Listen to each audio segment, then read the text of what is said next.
Hello there, welcome on in. I'm American Jedi. We're back finally after a long hiatus from playing some great Ace Attorney. It's been a while, so expect different voices for everybody, as I probably slightly forgot how to do them. And also, I'll be honest, there was too many of them that I gave like a really gruff voice to. That was really hurting my throat near the end of it. Where were we at again? We just turned the court of opinion back into our favor, but basically we're halfway through this court case trying to help out this Irish guy. He's being framed for murder, is what we're assuming. He could have done it for all we know. I'm still trying to figure this all out because it's a locked room murder. You know, he was locked in the room with the guy. He was alive before he went in there, and when he went to sleep, guy got stabbed somehow. No one knows how he got into that moving carriage to kill him, other than, you know, our defendant. So there's a lot going against us. We don't have a lot going for us right now. We still need more evidence, is all I'm saying. We were in the middle of doing the trial part right here. I think we just restart it completely, because I think we're like halfway through it. Yeah. Not long ago, this trial very nearly came to an end. Somehow we've managed to keep our chances alive here. Alright. Can't waste this cross-examination. I have to use it to bring some new facts to light. You're not very careful with who you press these witnesses. The danger is that the jury will end up believing something unhelpful, as they did before. Maybe, but we can't let that fear of that happening stop us from uncovering important new information. Yes, you're so right. I need to pay careful attention here. Alright. I don't want to miss even a flicker of a reaction among these witnesses. Remember, if you happen to spot one of the witnesses reacting in a strange way, don't hesitate to pursue them as to the reason. Okay, so I think we're already pressing them on. We got to the last one, or the last two. So I think we just swap over to them. Before we do that, let's go over the history, or the information that we already kind of have. So there's my armband, autopsy report. Let me examine that. So it was a thrice-fired mason, male, age 54, brickmaker. Time and cause of death was on the 5th of February, 10 p.m. to 11 p.m. Stabbed once in the abdomen with a knife whilst journeying in an omnibus, dying due to internal hemorrhaging resulting from trauma. Crime scene, literally stabbed straight through with a dagger that was embalmed, that has embossed? It has his like initials on it, the guy that we are trying to say is not guilty. Here's the defendant's gloves, have blood on it. You know, he says it's from trying to staunch the wound and whatnot. The omnibus, we can't really go into that because, I mean, there's a lot going on with that right there. And then we have the murder weapon. Largest knife that was found lodged in the victim's abdomen. Its quality and fancy ornamentation suggest it might be quite valuable.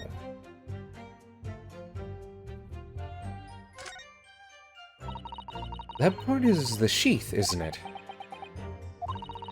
Are you alright, Mr. Naruhodo? Yes, sorry. Just don't really like blades.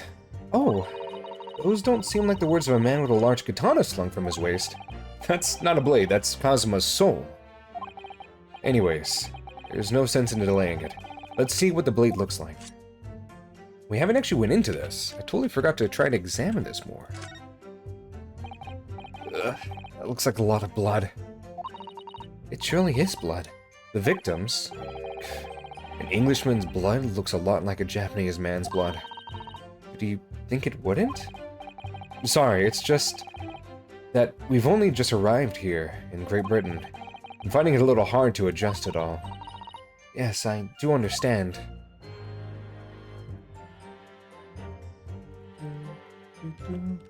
There's the M. An ornate letter M. Undeniably Mr. Magnus McGilded's initial. And it's beautifully gilded, too. Must be very, very valuable, I would think. Oh, what is it? Look at this M. If you turn it upside down, it becomes a W. This could change everything. A W? Yes, this is one of those, you know, turnabout cases. I'm sure of it. I'm afraid I don't know at all. But what I am sure of is that this is an M. Oh. Well, that idea was quickly quashed, huh? I mean, it could be W. I see where you're going with this, you know? I see your logic. Look at that. Look at that W. It's totally a W. Eradicas's W, too. A debtor's ledger, eh? I don't think we went over this either. This portfolio must contain all sorts of secrets of London's gentry. Oh dear, do you really think we ought to look inside? Well, it's not as though we know any of London's gentry personally, is it? Apart from our great detective friend, perhaps. Actually, I wonder. I assure you will not find Mr. Sholm's name inside. Well, let's see what we find. Alright. Let's crack it open. What do we find inside then, eh? Gosh, it's crammed full of gentlemen's names, isn't it? Well, I suppose they're probably not all gentlemen at all. Are they? After all, not everyone in this country is well off. Goodness! What is it? Look at this! Do you see the name here? Bruce Fampley. Does that mean something to me? It does sound strangely familiar, actually. Bruce Fampley, the witness testifying at this very moment. Yes, of course, the banker! Why is his name here? He borrowed 20 guineas, did he? And look, the repayment date is fast approaching. It's possible that this is just a coincidence, of course, but this could be very useful information. Among the defendant's list of debtors is Bruce Fairplay, who would have been due to repay his loan imminently. Okay, let's go. Anything else we can glean from this? It's a handful of gentlemen's names. Okay, so nothing else, I'd say. Is that all? I think so, because I mean, we would just go to the next thing. So, 1 second. How do we go over to... I thought we could present people still. Can we not swap over to that? Oh, maybe if we hit tab. No? Okay, let's get over to the stuff that we were going to before. I tell you, I saw Mick Gilded stabbing that man. Everything I said before stands. Yes, he was stabbed. Yes, he did. I think so, yes. Do you think I'd forget the sight of those blood-soaked hands after that butcher stabbed that man? Hold it! Blood-soaked, huh? Well, perhaps soaked is laying it on a little thick, but... anyways, there was definitely blood all over them. Both of them were covered in it. And you saw that from the roof, huh? Through the skylight? Well, the skylight's reasonably large, so I had a pretty good view. And there was a lamp on the inside of the carriage as well, so I'm quite sure of what I saw. This banker's latest statement. I feel sure there's something not quite right about it. When you feel something doesn't add up, Mr. Naruhodo, that's when you should have a good look through the court record. Not long ago, this trial very nearly came to an end. Come on. Wait, that wasn't the end, though. I thought there was one more thing we could glean from it.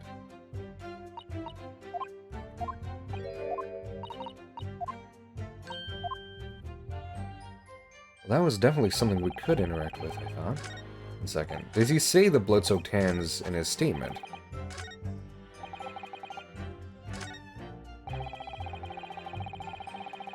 Blood-soaked hands! Okay, so he does say it right here. So let's present it because he only had one hand covered in blood.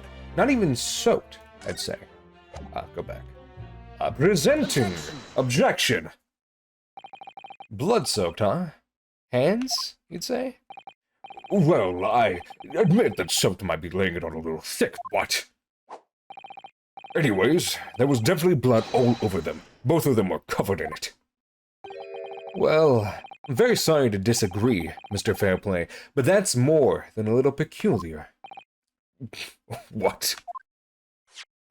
Here are the gloves worn by the defendant, Mr. Mick Gilded, on the night in question.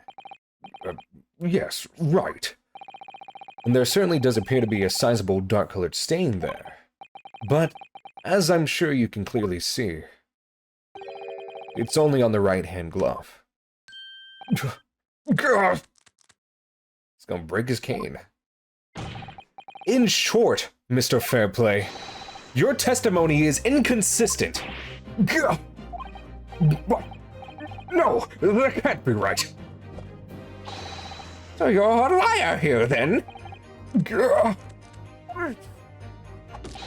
That's right.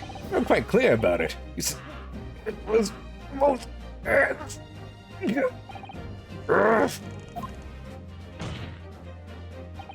Mr. Fairplay, your last statement was a lie. It calls your entire testimony into question. You say you saw the moment the victim was stabbed, right? But is that really the truth? Objection! Please. It was a simple mistake. You can't justify accusing this man of lying. Yes, it wasn't both hands, it was only one, but the fact remains. The victim's blood was on the accused. Objection! Objection! No, Mr. Fairplay categorically stated that he saw blood all over both hands, which means there's a strong possibility that this witness was deliberately trying to mislead the court. Why? I'm a city baker, for Pete's sake. My word should be the gold standard. I'm a gentleman, not some gutter snipe. Upstanding members of society don't prevaricate. Words, long, hard words. He's claiming to have no reason to lie, right? But is that really the case? Mr. Naruhodo, we had some evidence to explain why Mr. Fairplay might be lying. To turn the tide in this trial completely. Something to show this man has compelling reason to lie in his testimony. I have the evidence. My lord. Yes, counsel. The defense is ready to present evidence. By Jove, are you sure? Yes, evidence that will clearly demonstrate why Mr. Fairplay had reason to lie in his testimony. Very well. I hereby call on the defense to present its evidence. The evidence that demonstrates a motive for the witness's alleged deception of the court. Using this debtor's ledger right here, sir. This is a list of the debtors who owe money to Mr. McGilded. Yes, a list of innocent victims, crippled by the accused extortion. The point is, among the names of the debtors is your name, Mr. Bruce Fairplay. What? Mr. Fairplay, are you currently indebted financially to the accused? No, well, it is barely worth being called a debt. According to this ledger, you owe 20 guineas. Not an inconsiderable sum of money, wouldn't you say? Well, what of it? Let's suppose Mr. McGilded were to be found guilty of the murder. What would become of your debt in that case? Well, these documents state that the loan agreement is forged by two individual parties. Therefore, we're the creditor, the defendant here, to be sentenced to a capital punishment. All outstanding debts which were owed to him would be annulled. They would cease to exist. Cease to exist? Mr. Fairplay, is it not the case that you claimed in your testimony to have seen something you never in fact saw, in a devious attempt to annul your debt of 20 guineas to the defendant?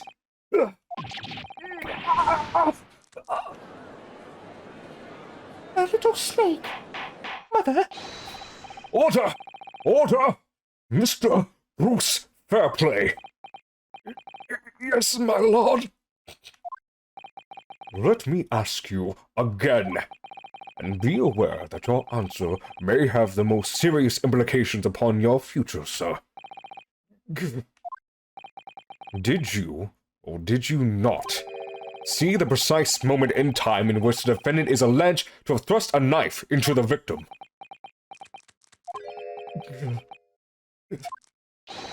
Your silence speaks volumes. You did not tell the truth in your testimony. All right. Let's not make a melodrama out of this. Perhaps I did overstate the truth a pinch. Pinch?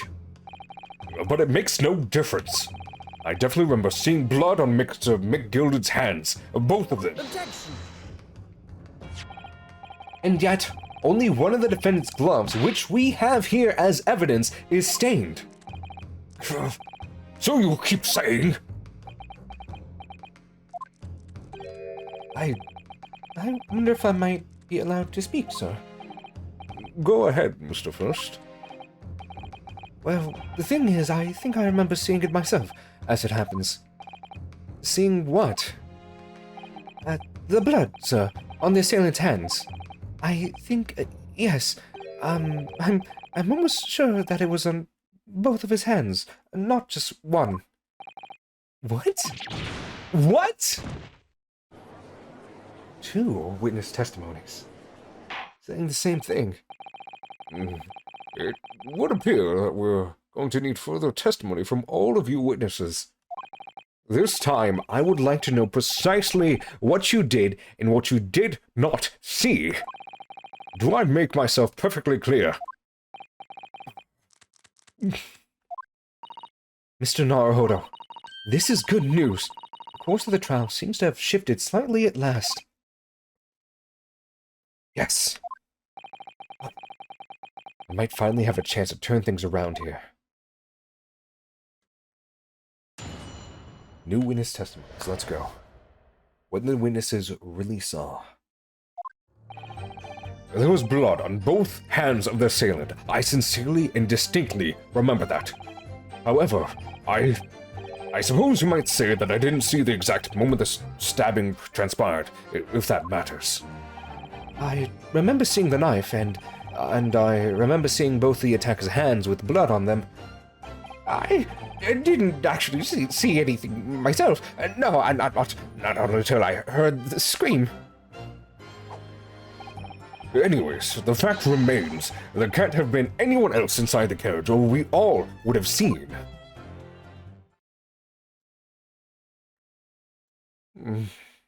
Well, lo and behold, in truth of fact, not one of you witnesses, not one of you was witness to the crucial moment the crime was perpetrated.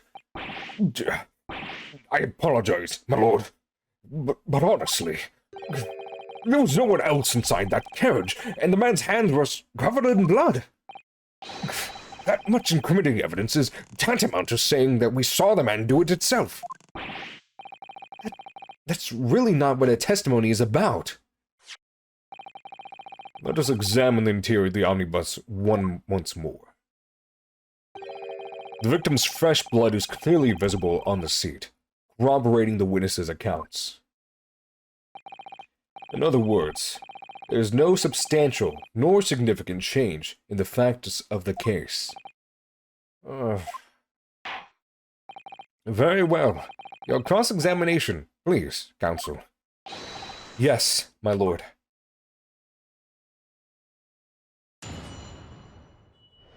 All right. What the witnesses really saw. There was blood on both hands of the assailant. I sincerely and distinctly remember that. No, the evidence tells us otherwise. We have the gloves the defendant was wearing on the night in question in the court record. Well aware of that, sir, but nevertheless, I know what I saw and I stand by it. The man had both of his hands covered in blood. He's defiant, even in the face of hard evidence. He's steadfastly refusing to admit that he might be mistaken about what he saw, but why? Your reasoning is dire. One hand or two, the salient point remains unchanged. Minutes after the grim crime, the victim's blood dripped guiltily from the accused's fingers.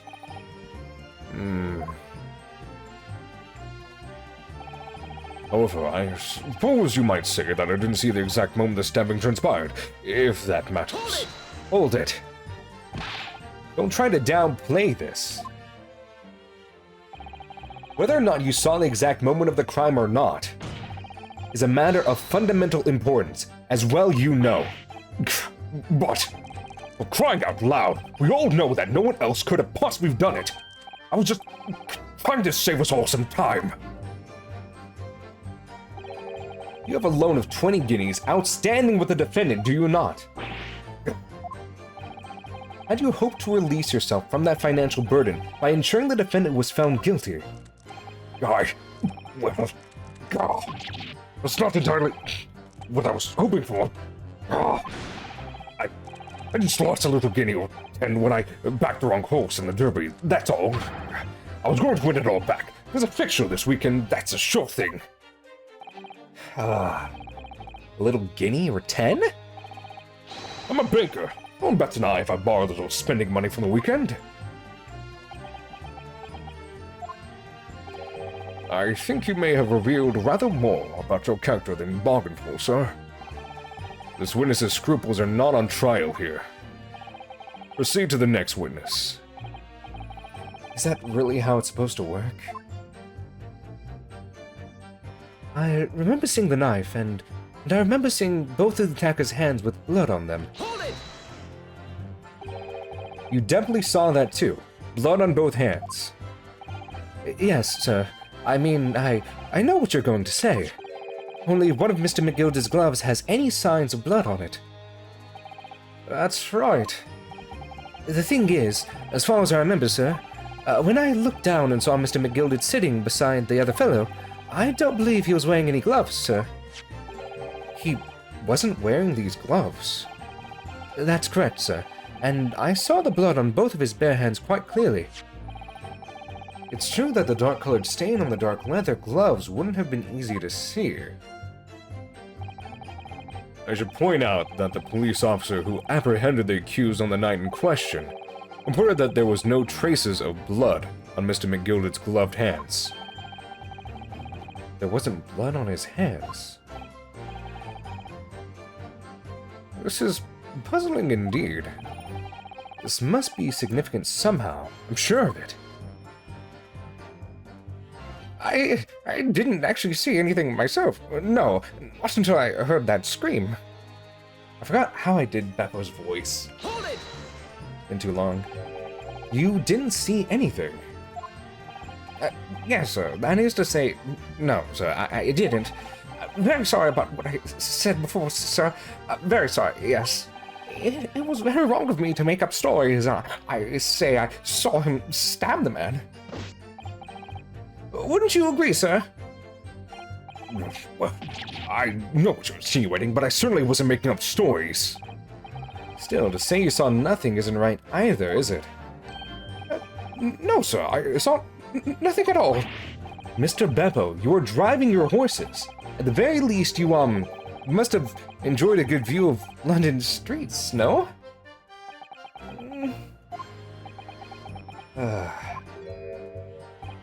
Oh, please. You didn't even see that? It was cold that night, you see. It was all I could do to keep from passing out, sir. My head was fairly frozen solid. Sorry to say, sir. It would seem prudent to avoid travel on the last omnibus service on London's cold winter nights. Beppo? Yeah. Anyways, the fact remains, there can't have been anyone else inside that carriage, or we all would have seen. Hold it! Pass him real quick. There is a place to hide inside the carriage. And everything you saw of the incident was through the skylight on the roof of the omnibus, correct? That's right. It was fiercely cold that night, but the glass wasn't frosted over. Yes, I remember I was shivering. It was so bitter. Which rather begs the question of why the pair of you were sitting on the roof deck in the first place. Well, I don't know about this young fellow, but I couldn't enter the cabin. Why not? It was locked from the inside. I tried knocking, but no one opened the door. It was locked, then? That's right. There's a public bus service, for Pete's sake. That's not what I call fair play. Yes, I had exactly the same experience. I tried knocking, but the gent inside just gestured at me to clear off. So I had no choice but to climb up to the roof deck and look down longingly into the warm cabin below. Well, I can assure you I wasn't just looking down, I was glaring, long and hard. And that's precisely why I can tell you with absolute confidence that if there was anyone else at all in that cabin, I would have noticed. Unequivocally, I would say. I'm not sure about these two witnesses. Could they really have seen everything inside the cabin through the skylight? They might not have been able to. I saw from up there.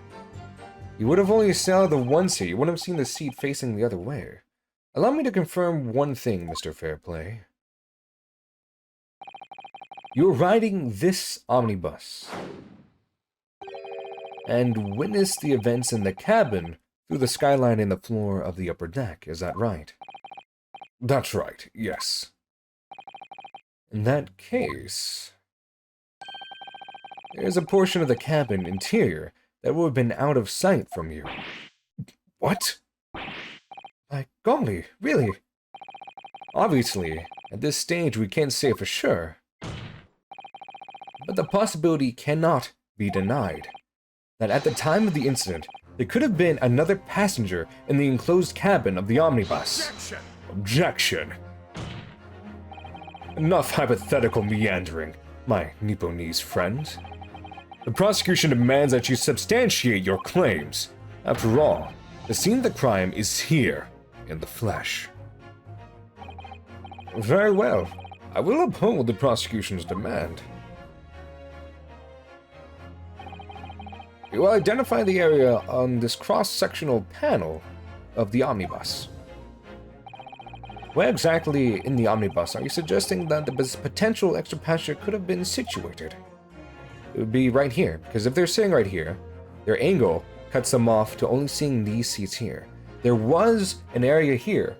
This is also where he can load in extra storage underneath the seat. So our killer could have been hiding in there, peeked out, stabbed our dude, ducked back in, and then maybe waited it out somehow with anyone searching for him? That's crazy. Or then maybe opened the door and just jumped out into the streets without them noticing. No, they saw the moment he got stabbed, so afterwards... I don't know. Is there some other way to leave the dang place? Through the window? On the top side, that is latched. You can unlock it and get out. So maybe if he somehow did that. I don't know. Let's just go with what we got, Rose, so far. Let's present this. Take that! Yeah, sneaky rat. Here, my lord. In this location, extra pasture could have been completely hidden from view. Objection.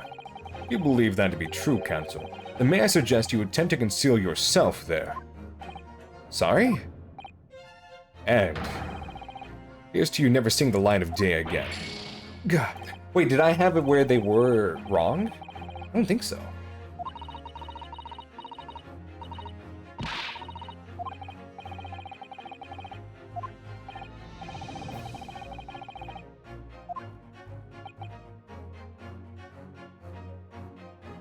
I thought they were sitting right here. Right behind him, right? Or wait, I put it like right here. Do I need like point at the seat itself, like down here? Okay, we're about to lose some crap, I think. Let's see. Good options real quick. Let me just save just in case. I might have the seat situation misremembered, because I don't think we went over that in a bit. But he could be hiding below the seat, and I think it's supposed to be right here. Could be wrong. Oh, let's just present it and see what happens. Here, my lord. Objection! Oh no. Bro. Crap. No. It's hard to see where the freaking stuff is. Okay, one second. The other seat then? I thought it was this seat that he was on.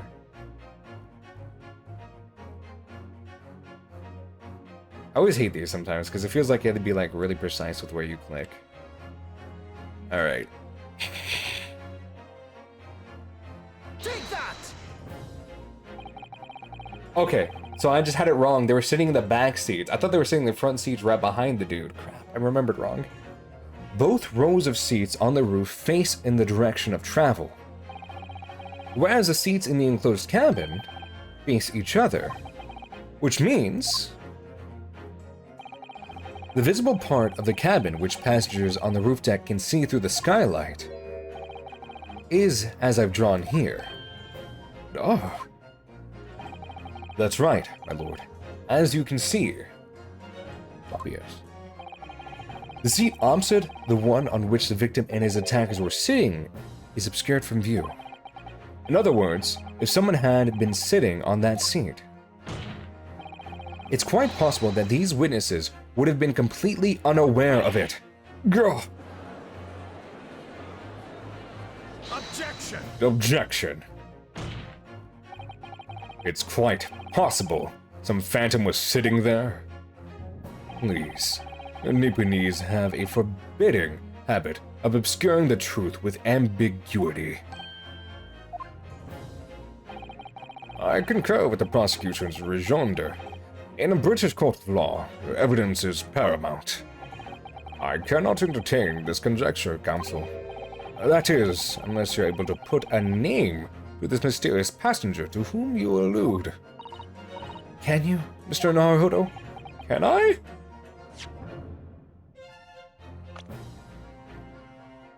It was definitely Beric von Zeke. He stabbed the dude. Lady first. We don't really have it, do we? Do we? There's literally not another person on this list that I can even think of that could have been there. We just had our 5 people. We had Magnus McGilton thrice, 5 people. Bruce Fairplay, Lady First. Jesus. I honestly don't know. Who could it have been? Could have been in the other seat. It was out of sight from the witnesses on the deck. You have an inkling? I don't have an inkling, dude. Nah, I'm screwed, bro.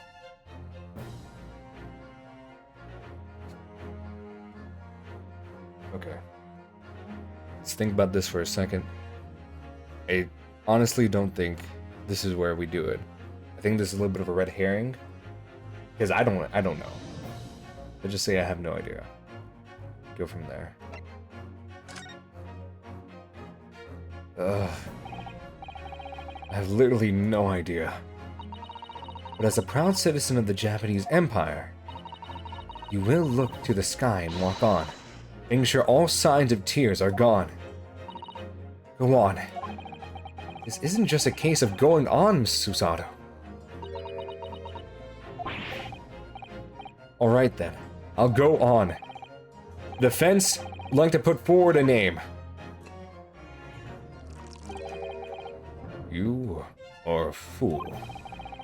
That response was a desperate attempt by a man who has no notion of his own limitations. A toast. The hard lessons not yet learnt. Let us not delay, counsel. The defense is still to name the passenger on the other seat. This could be it. This could be the chance I've been waiting for to turn the trial in my favor. On that night, on the night of the murder, the person occupying the seat in the omnibus cabin that was obscured from view was...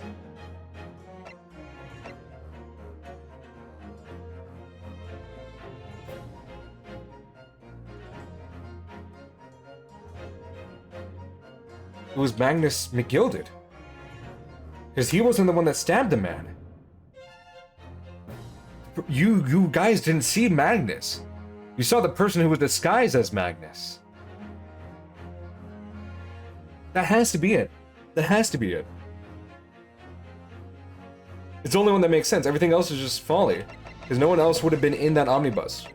Inside. Everyone else was accounted for. So it has to be Magnus McGilton. And we're talking in circles. We're not saying who the actual killer was. We're saying that the other killer was disguised as Magnus to frame him. I think that's it. It's hashtag fake Magnus. Exactly. Okay. Take that! Take that! The passenger in the enclosed cabin that the witnesses on the roof deck failed to see has to have been Mr. Magnus McGilded. Mr. McGilded? What are you talking about, counsel? That's the name of the defendant. Objection! How many glasses is this man gonna shatter? If I desecrate this chamber by smashing my hollow chalice, do give the discourtesy. Lord von Zeke, People talk of those tiny island nations in the Far East as having a learning and culture of their own. But I see they use the terms ill-advisedly. What are you trying to say? Let me explain in terms that even a student of an artless backwater such as yourself might understand. When the bloody scene unfolded, the victim and his assailant were sitting side by side. Multiple witnesses have attested to the fact. It's the very premise on which this case was built. Objection. But that premise may be wrong. What? If the victim really was sitting beside Mr. McGilded, it creates an inconsistency that cannot be reconciled in any way. What inconsistency, counsel? The defendant's gloves, my lord. Both witnesses made the same testimony. The claim that there was blood on both hands of the person sitting next to the victim. Objection! Please.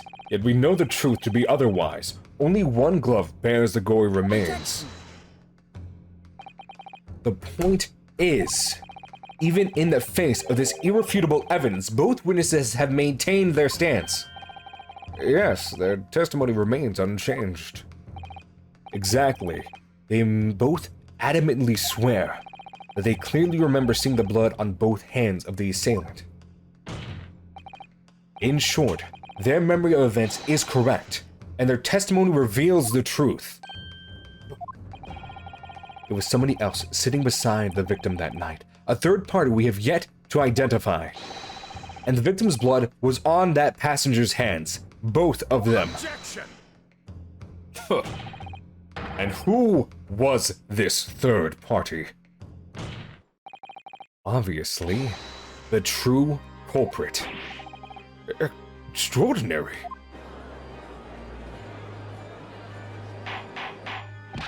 Order! Order! What exactly are you postulating? Objection! The defense's postulation is just that, nothing more than conjecture. The witnesses have clearly stated that they saw the accused. But when elaborating on his testimony, Mr. Fairplay said the two of them were wearing hats, and I couldn't exactly make out their faces. Yes, I did say that. The tops of their heads were obscured by the roof. I could see the rest of them, though. Yes, that's right. Both gents were most certainly hatted. Hatters do tend to notice such things, sir.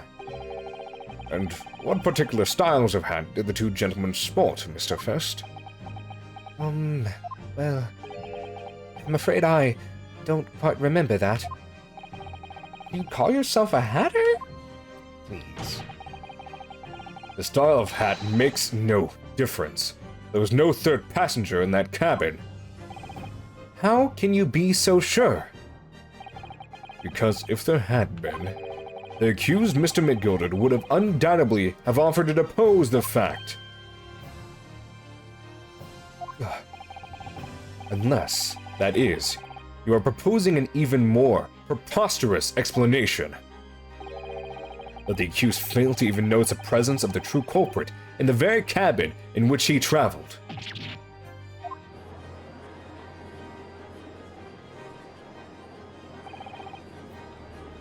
He's right. There was another person traveling in the enclosed cabin of the omnibus. It's inconceivable that Mr. McGilded would have been unaware of it.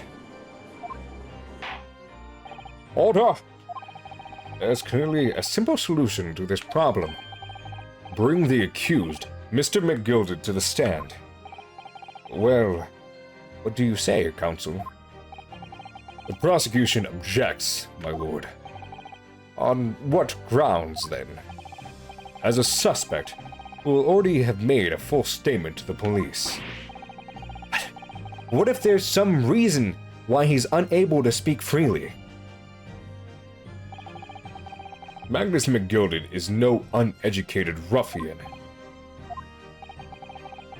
If it indeed turns out the man has been withholding information, you can be sure it will have been the most deliberate act.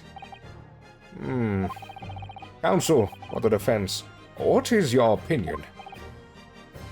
My lord, should we ask Mr. McGilder to testify or not?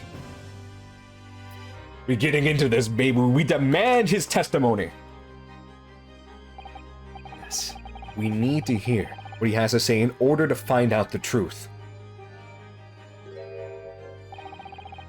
The defense would like to call Mr. McGilded to the stand. In that case, I would like to hear the opinion of the jury. Yes, sir. I need a little more time to consider this. If you ask me, I think we should hear what Mr. McGilded has to say. Get the man out here, I say. It would be utterly illogical not to hear his testimony. When something needs doing, get it done. That's how I run things at the guild. Hearing what the patron of my favorite little park has to say. Yes, that would be lovely. Yes, the jury says the man must be heard. Very well. The court will hear the defendant's testimony. Bailiff, show the defendant to the stand at once. Oh, we are getting into this. Oh my god.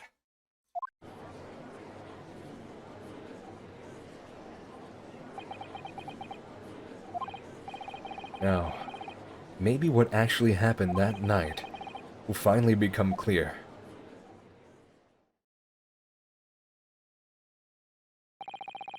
Let proceedings be resumed.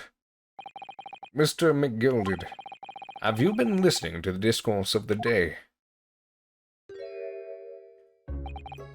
To be sure I have, my lord. There are now two matters on which the court desires to hear from you. The first is whether or not there was a third party with you in the omnibus cabin, as proposed by the defense. The second is that if such a person was indeed present, why did you conceal that fact from the police? No, it is not my nature to hide anything from at all. Just answer the questions, please. See, the truth of the matter is, I've been desperate about this all along. Do I tell you, Zol, or keep my mouth shut? Tell us what, Mr. McGilded? The fine fellow representing me is absolutely right. In the carriage on the night with myself and the other man, there was another passenger there. It's true. Aye, and 'twas me who helped the little urchin get away after it all happened. You... What?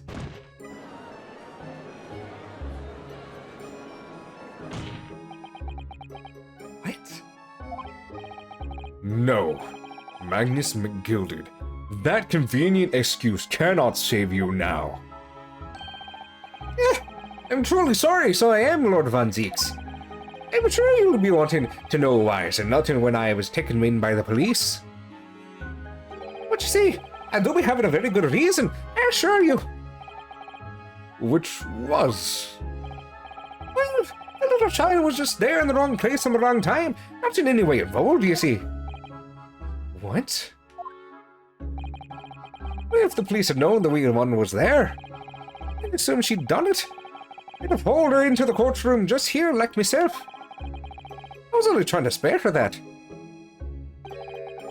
Young hearts and young minds are easily damaged, my lord.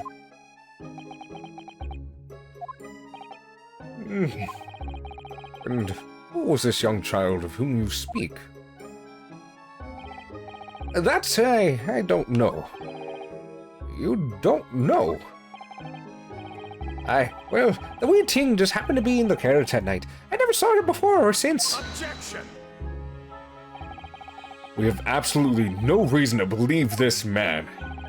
The prosecution calls for the witness's statement to be disregarded by the court. You know, I wouldn't be surprised if the urchin isn't here in this courtroom as we speak. I listen to the proceedings and all. What? Huh? Smoke! Fire! There's a fire! Look! Somebody's trying... It's no use! I can't see anything through all the smoke. What's going on? Be careful, Mr. Naruto. Cover your face. Bailiff, don't let the accused escape. Secure the omnibus. I hereby call an emergency recess. Bailiff, ensure the defendant is in custody and clear the courtroom.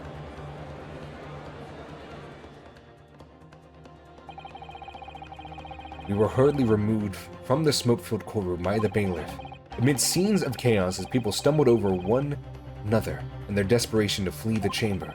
We had no idea what was happening. All we knew was that, for the time being at least, the trial was suspended.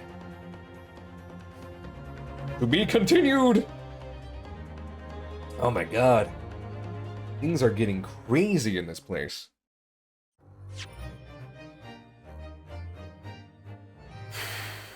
Okay. There's a small child in there too? What the heck is going on? I have no idea. Trying to figure this all out still. Who stabbed him? And I'm gonna say a small wee laddie did it.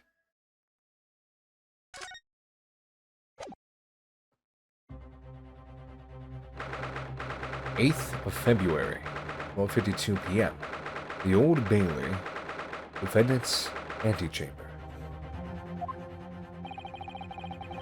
What on earth just happened in there? Mr. Naruhodo, I managed to find out what happened. Miss Susato, I was told it was an advanced form of smoke grenade, a type of exploding device that releases smoke. A smoke grenade? Sounds like the sort of things ninjas use. They're just making sure everything is safe now. I think the trial will start again before long. But who would have done something like that?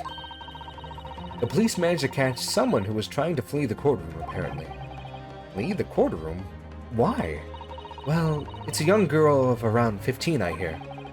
A young girl? And could it be? The other passenger that Mr. McGilda was just talking about. My thoughts exactly. So he wasn't lying. What's become of Mr. McGilda, actually? There's so many things I need to ask him about, but he's not here. I think he was summoned to the prosecutor's antechamber to answer questions, along with the young girl. Who is she, I wonder? And what was she even doing here at the trial? She was taking a huge risk, and for what possible benefit to herself? There's another matter that's troubling me. What's that?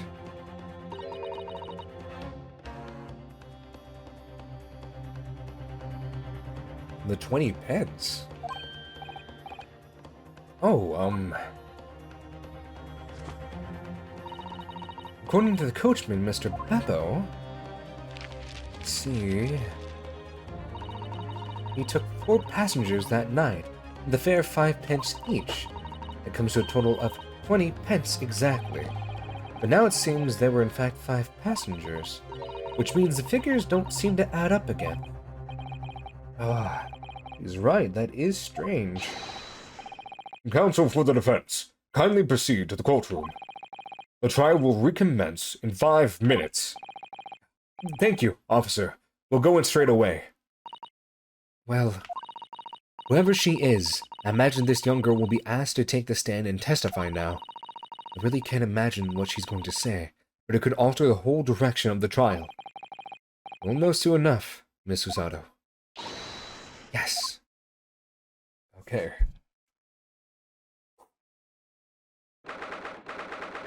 8th February, exactly 1 p.m.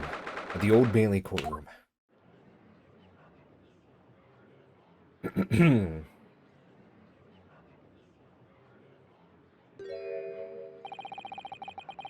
There's a young girl next to Mr. McGilda, look. She must have been the one who caused the disturbance before. Well, after the rather uneventful recess, the court will now resume the trial of Mr. Magnus McGilded. Now then, Lord Von Zieks. My lord. I believe you established the cause of the smoke which veiled proceedings earlier. It seems to have been an advanced form of smoke grenade, of the sort typically employed by the army. Good gracious, the army? What in the devil's name? It was an elaborate attempt by a young girl to cloak her escape from the public gallery, but she was caught. and now occupies a stand. Your name, girl? Are you responsible for the smoke grenade which induced such pandemonium here in my courtroom? What is the meaning of this deplorable behavior? If I may, my lord. Yes, Mr. McGilded. I think perhaps I ought to explain here why it is that this wee lass was here in the first place, and why she tried to bolt like that. It is all tied up with the events of that night, too, so it is. I see. Very well, Mr. McGilded. Give your testimony. You will explain to the court exactly how this young woman is involved in the case. Just what did happen that night? It's not like a defense lawyer needs that information or anything. Witness testimony from Mr. McGilded, the young girl. On the night in question, I took the back seat in the omnibus and promptly nodded off.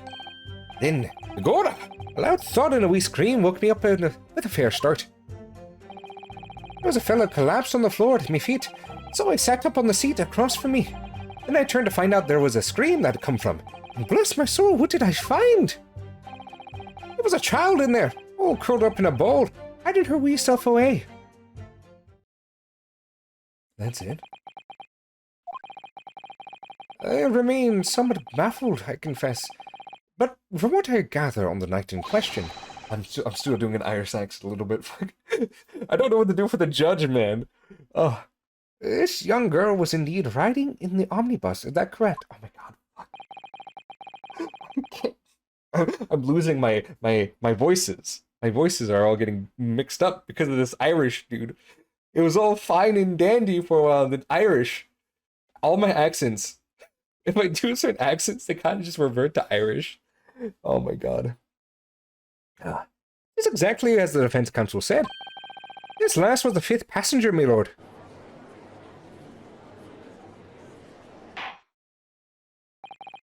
Very well. The defense may now cross-examine the witnesses. Are you ready, counsel? Yes, my lord. Okay. Or rather, not really. I have no idea where to start. Just press everything.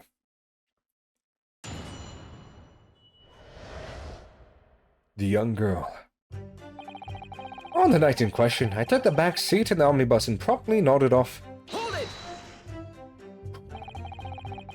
When you first got onto the omnibus, were there any other passengers already on board? There were not. The cabin was empty, and there was no one on the roof deck either. You were the first passenger, as it were, I see. Aye. That's why I took the back side, I did. It's the most comfortable, so it is. Could you explain exactly what you mean by the back seat? Ah, by all means. It is how you already described it earlier. I'm talking about the seat opposite, in the one in which the poor gentleman was stabbed was sitting. Like I said, it's the most comfortable, and where I feel most at ease. And, of course, I enjoy gazing through the skylight, from time to time as well.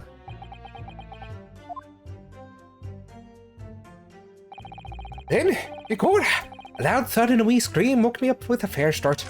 I forgot I need to actually, press the issue. My bad. There was a fella collapsed on the floor at my feet, so I set him up on the seat across from me. Hold it! You sat him up? The victim, you mean? Aye, that I did. On the seat across from me, as I said. I could plainly see the poor devil was already gone. And you wouldn't leave a dead man just lying on the floor now, would you? It's common courtesy, so it is. I find that a little hard to believe. Ara, Lord One-Six. Now, why would that be? You wake to find a man lying dead at your feet in a carriage. Any normal person would hail the cabman. Any upstanding member of London society, that is.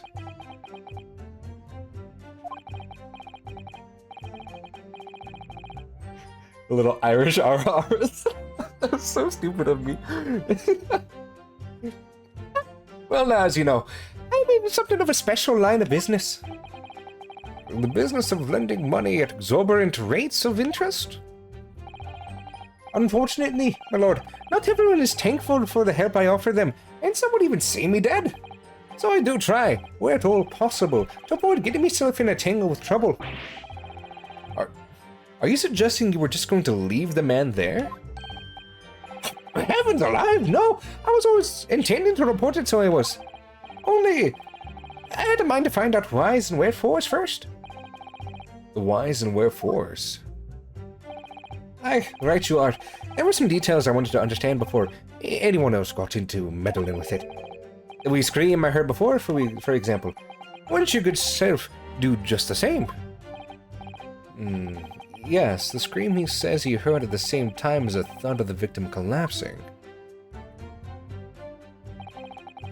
Then I turned to find out where the scream had come from, and bless my soul, what did I find? I'm afraid I don't understand.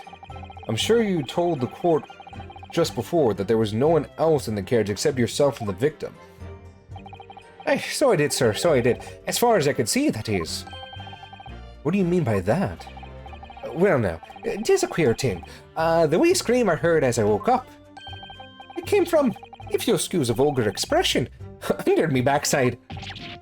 Good gracious. Under your backside? And when I lifted the seat on which I had been sitting on, I found there was a wee cubbyhole there for storage. Mr. Naruhodo, we examined the omnibus ourselves, remember? Yes, of course, a whole bus was submitted as evidence. This would be a very good time to have a thorough look around inside. And that's when I found her. I mean, we already did that before. Maybe things will change. There was a child in there, all curled up in a ball, hiding herself away. Before we actually do that, let's examine the carriage one more time then. Just the cubby. Get inside real quick. Oop. Well, let's open the door and go inside, shall we? Scene of a murder. It's horrible. Would be the seat to my right. Eh. I had the... Ew, it's inverted, I forgot. This seat has a handle, it seems.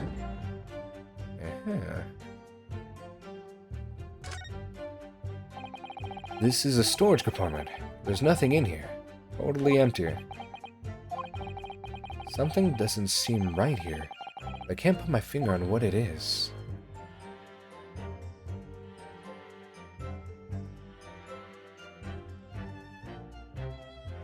Wait, wasn't there... I swear there was equipment in here before. No, there was 100% equipment. What we said before was that... What? Someone cleared it out? I swear there was some shit for carriages. Like, for the maintenance of it. That's what was down here before. Why is it empty? When that smoke bomb went through, did that girl go inside and grab all that shit? What? But why? To make it more believable that she could have been stored down there the entire time? What? Makes no sense. Let's just go back. We don't know for sure. This is what I get for, like, waiting a month and a half to come back to this case. Dang it. Okay, let's press the issue. You say she was hiding herself away. Aye, that's right. It was hard to see it in the dim lamplight, but she was all there, curled up in a wee ball. When our eyes met, well, my heart nearly stopped beating in my chest. You're really overreacting on this. Still not. I pulled her out from under there and sat her on the seat opposite so I could have a wee chinwag with her. The seat opposite? That's right. Just next to the dead gentleman there. You sat this young girl next to a corpse, sir. Oh my god, this is the wrong voice for it again.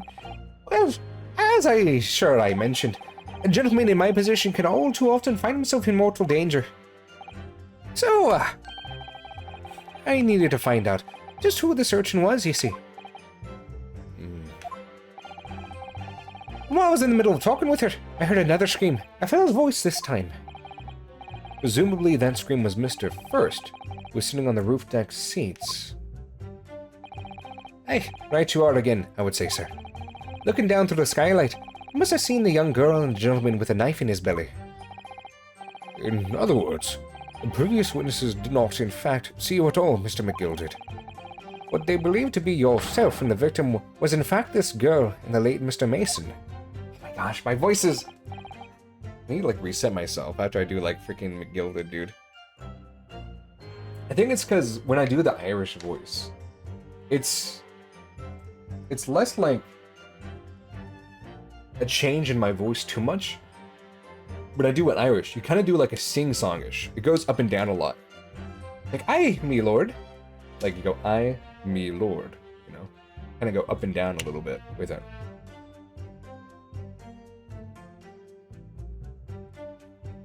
Some accents are like that.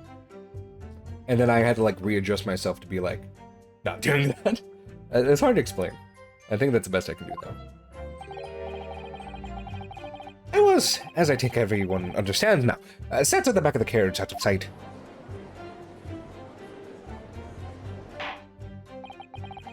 It is certainly plausible. Oh my gosh. Ah! I'm messing it up every time. The defendant is somewhat diminutive in stature, and readily confused, perhaps, with this young girl. After that, of course, with the scream from the gentleman over us, the driver realized something was wrong and pulled up the horses. I do wonder how you must be feeling, Mr. Naruhodo. Being the defendant's lawyer and yet finding myself as stunned as everyone else at his testimony? Let's just say it's, trying. We certainly had precious little time to talk to Mr. McGilded before the trial. But we mustn't be dispirited. We must just try to learn all the facts we can. When we arrived in London this morning, I didn't see my day, panning out like this. Mr. Naruhodo, no grumbling, even in your head. How did you know? Okay, we didn't press this one. Hold it! A loud thud, you say? And a scream? Aye, that's right. How can I explain it? It was like the sound of someone falling to the ground. That sort of noise. So you think it was the sound of Mr. Mason falling to the floor, having been stabbed? Well now, you'll remember I was asleep at the time, so I wouldn't like to say. And when the sound woke me up, and I opened my eyes, there wasn't a soul to be seen in the carriage but the fellow on the floor. You didn't see anyone. But at the same moment you did hear a scream. From the seats above you on the roof deck, I presume. Not above me, no, my lord. It was from inside the cabin. But I wasn't altogether thinking about the scream. No, I was too stunned by the desperate sight before my eyes. Thank you. I've heard enough. The events as explained are clear in my mind. However, at least one conundrum remains. Who is the girl? Her name is Gina Lestrade, my lord. She is a chancer. Earns her crust among large crowds, relieving people of their purses. What's commonly called a pickpocket. What? This girl here, a petty thief. Order! Order! Is this true, Miss Lestrade? Miss Lestrade, you will answer the question. What the fuck? She has a gun! How dare you? What is the meaning of this? She disappeared like a ninja! The girl! She's gone! Open your eyes. I'm over here. Good gracious, how? What was the point in that little sidestep? I know what you're all thinking. Grown-ups are all the same. This dirty little dipper, you'll say, slipped up and got her caught on the job. She got herself backed into a corner, so she knifed a gent. Go on. That's what's in your heads, ain't it? No, not at all. This is a court of law. We're here to determine the truth, not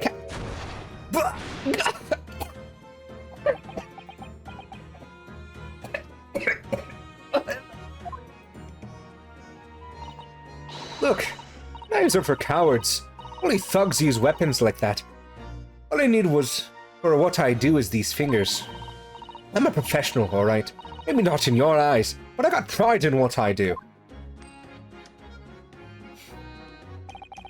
Let me guess. You don't count smoke guns among weapons for thugs? Oh, this? Yeah.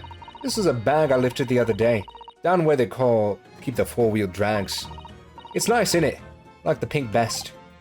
Do not wave that thing in my direction again. Gosh, voices are so bad. So, you admit that you were riding the omnibus on the night in question.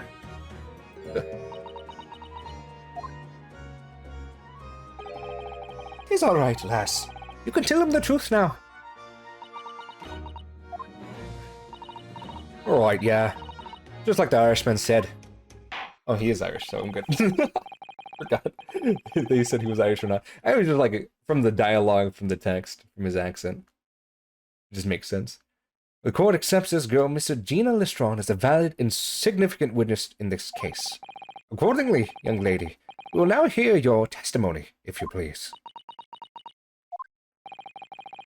You will tell the court exactly what happened in the omnibus on the night in question. Alright, I have to.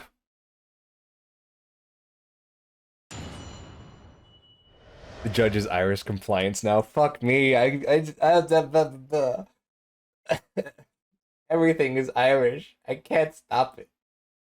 I'm going mad with my own accents. I'm deranged, I'm deluded. I don't know how to do things anymore. What the girl saw. I'm trying to figure out her accent as well. It sounds like she'd be like a little bit like more like a haughty British. So I snuck inside the carriage before they looked up the horses, just like always.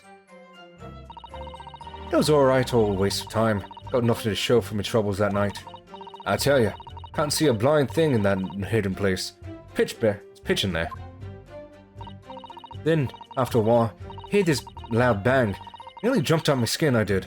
And the scream just, came out. It's because of that. The swell found me. It did help me get in my way, mind.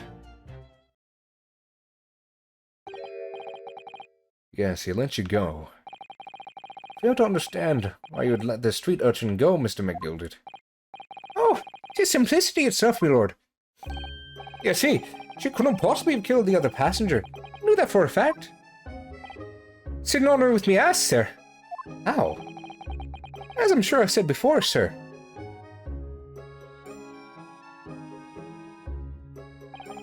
I was sitting right on top of the place where she was hiding herself. I think the demonstration is called for.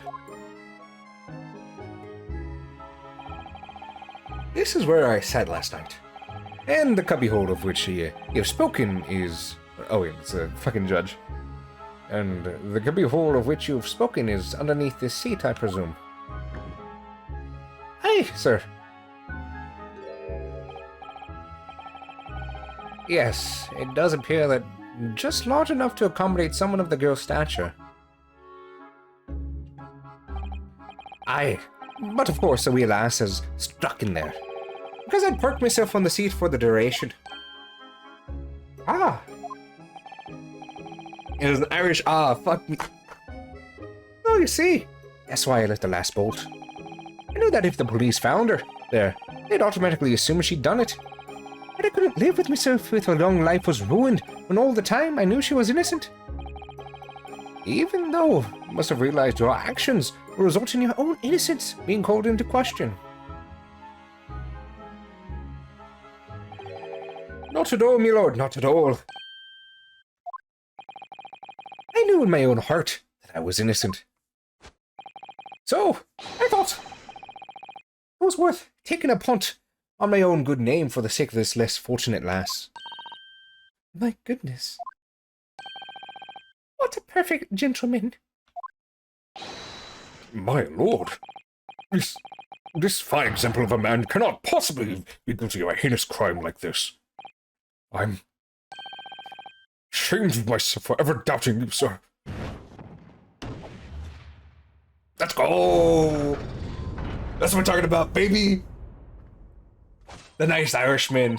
With calm, calculated reasoning, one arrives clearly at the truth every time. Yeah.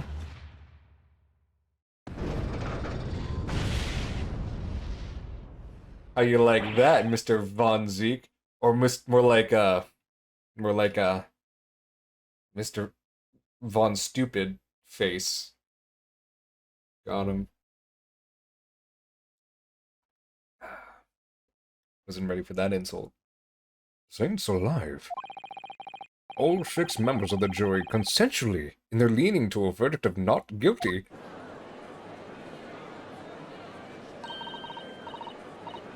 We got him. Mr. Naruto. I'm laughing at my own stupid joke. Mr. Naruto, this... Well, it must mean... It must mean what? That we're victorious. We won? Are you sure? Objection! Objection. Oh, shit! He's putting his feet up, dude! God damn! What is this dude? He's built fucking different, dude. Holy shit. God damn, every time he does something, I'm just fucking shook. I'm shook as... Oh my god. I'm sorry. I'm sorry, I'm panicking a little bit. We're good, we're good. Okay.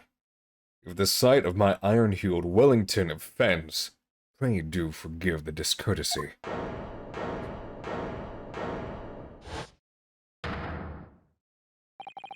This really is a consummate example of the one monumental flaw in British judicial practices. Where evidence and reasoning should be paramount, emotion rules the day. Emotion? The witness's latest statement gives us a clear insight into his true nature. What do you mean, his true nature? Do you really think Scotland Yard would have made such a glaring omission? After the incident, the omnibus was comprehensively searched by officers of the police. Obviously, the interior of this cubbyhole, as the witness put it, was included in their investigation. The compartment under the posterior seat was full of the coachman's belongings. It's noted in black and white here in the police report. Good lord. The evidence has been tampered with. In order to corroborate Mr. McGilded's story, someone has unlawfully removed everything from under this seat. What?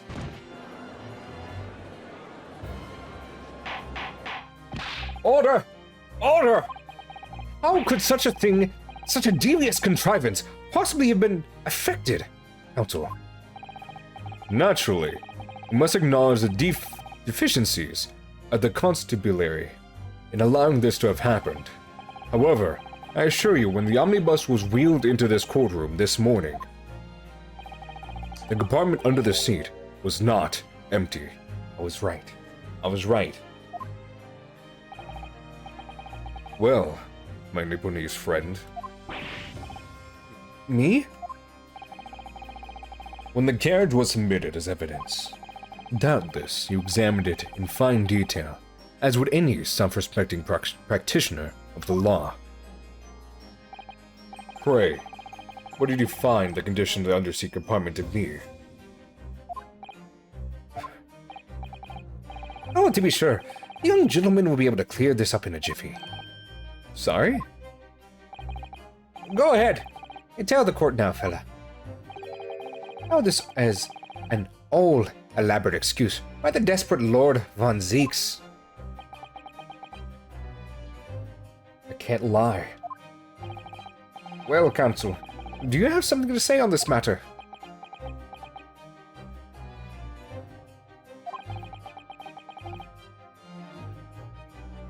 How am I supposed to answer this?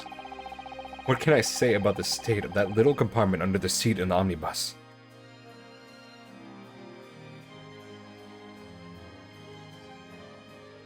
I have to say the truth.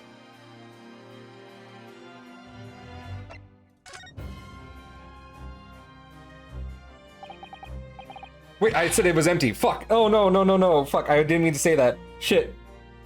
Fuck, I wasn't reading. No! Yes, I'm fairly sure it was empty. What else can I say? As I suspected. It seems, my lord, that this Eastern initiate has the scruples of a by-street wine merchant. Mr. Naruhodo. Perfect. That's why the fellow is representing me, after all. He knows just what to say, does he not? Well, now, it would seem the argument is moot. And the truth of the matter is, there for yous all to see, after all. But there, cubbyhole, under the seat, is as empty as the devil's heart, so it is. That we can be sure of, at least. Fuck, I didn't mean to lie. Fuck, I didn't mean to lie, dude. Oh.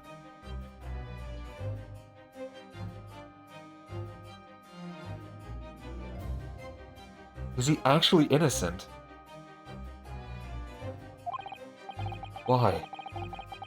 Why do I feel like something's not right here? Even then, it wasn't even full enough to, like, hinder someone from being under there, especially a young girl. So that shouldn't matter. I should like the jury to weigh in on this matter, I think. The compartment is designed to house equipment used to maintain the smooth running of the carriage. The guild's rules say that army buses should be properly and fully equipped at all times, so it certainly wouldn't have been empty on the night in question. Beppo isn't that irresponsible. Even though he is a duggard, that money-lending fleecer and the pick purse are lying. Trial continues. Gah. Can't believe I was nearly taken in. Stinking rich are always stinkers. Nothing but cowards, a lot of them. What? Oh no. It's a trick. Of course it's a trick. Oh. Phew, quite so. I must concur here. So.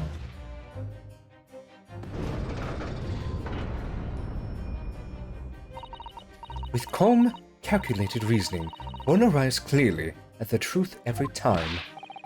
Yes, but every time a different truth, it seems.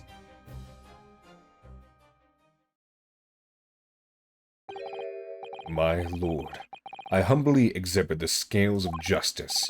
Clearly, a verdict of not guilty at this time would be wholly inappropriate. Thank you, counsel. But before we proceed any further, there is a matter of the outstanding cross-examination. Counsel, for the defense, begin your questioning of the witness, please. Yes, my lord. What just happened? The whole balance of the trial just shifted again, almost beyond recognition. The Reaper of the Bailey is at work, it would seem.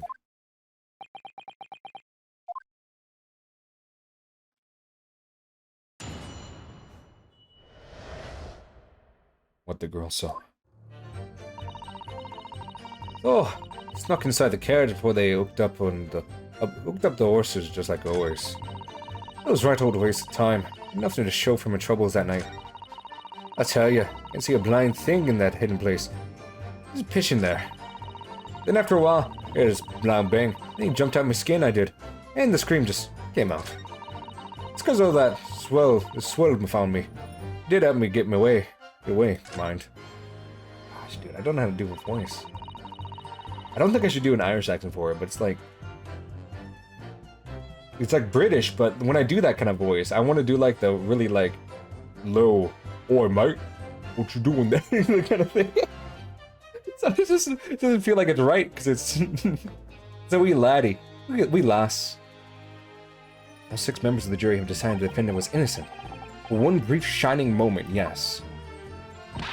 It's clear that they are still very unsure. If we could just find some conclusive piece of evidence among this new testimony, I'm sure we could clinch the verdict we want. Yes, I think you're right. I have this niggling feeling. Something's bothering me. I just can't quite put my finger on it. So he snuck inside the carriage and looked at where they hooked up the horses, so he was the first person on. So, you're already in the omnibus before it even set off on its run. Well, yeah. I mean, what's the point in spending a joey to make a few bob, eh? It's a rum idea, in it. Which means there's no point spending money to make money. It actually makes some sense. Gonzo, may I remind you that this girl is a petty thief. Kindly refrain from entertaining her tenants. Well, that is clear political mystery of the fares and all. We're paying passengers at 5 pence apiece, making the 20 to which the cabin man testified. And one little scap grace, riding for free. I read conk when the driver always goes for some grub before it's his last run, see. That's when I slip in the carriage and get myself hidden under the seat. Nice and easy, right? But your hiding place is a storage compartment. Full of equipment for the coach, no?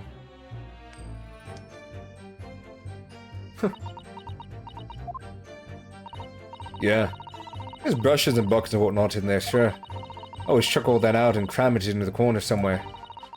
No one ever seems to bother much. Yet according to the report filed by the police officer who arrived at the scene, the apartment was full of such paraphernalia. Well, don't know nothing about that. Like I said, moved all the stuff out so I could hide under that seat. That's all I can tell you. Seems we reached the end of the line in this inquiry. Continue. It was right a waste of time. Didn't have to show for my troubles that night. Hold it! A waste of time? Why is that?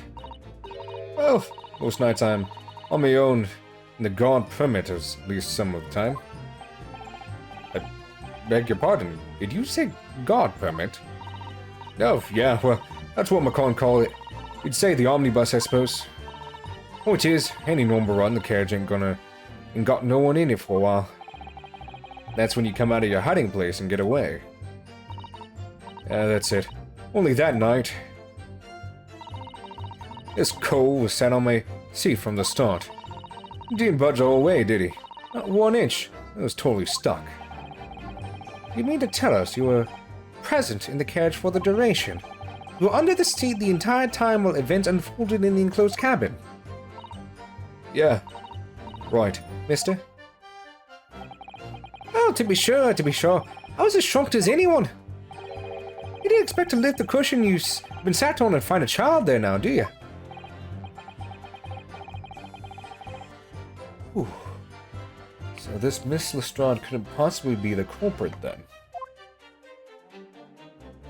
Whew.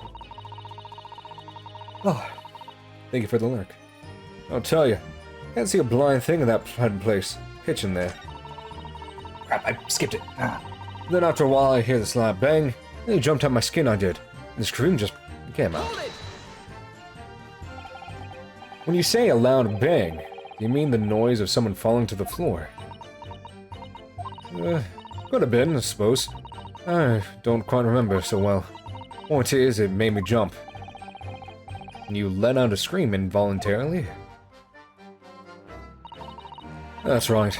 Then I felt the cushion over me head get light all of a sudden. Presumably when the defendant got up in order to help the victim, yes. Or not.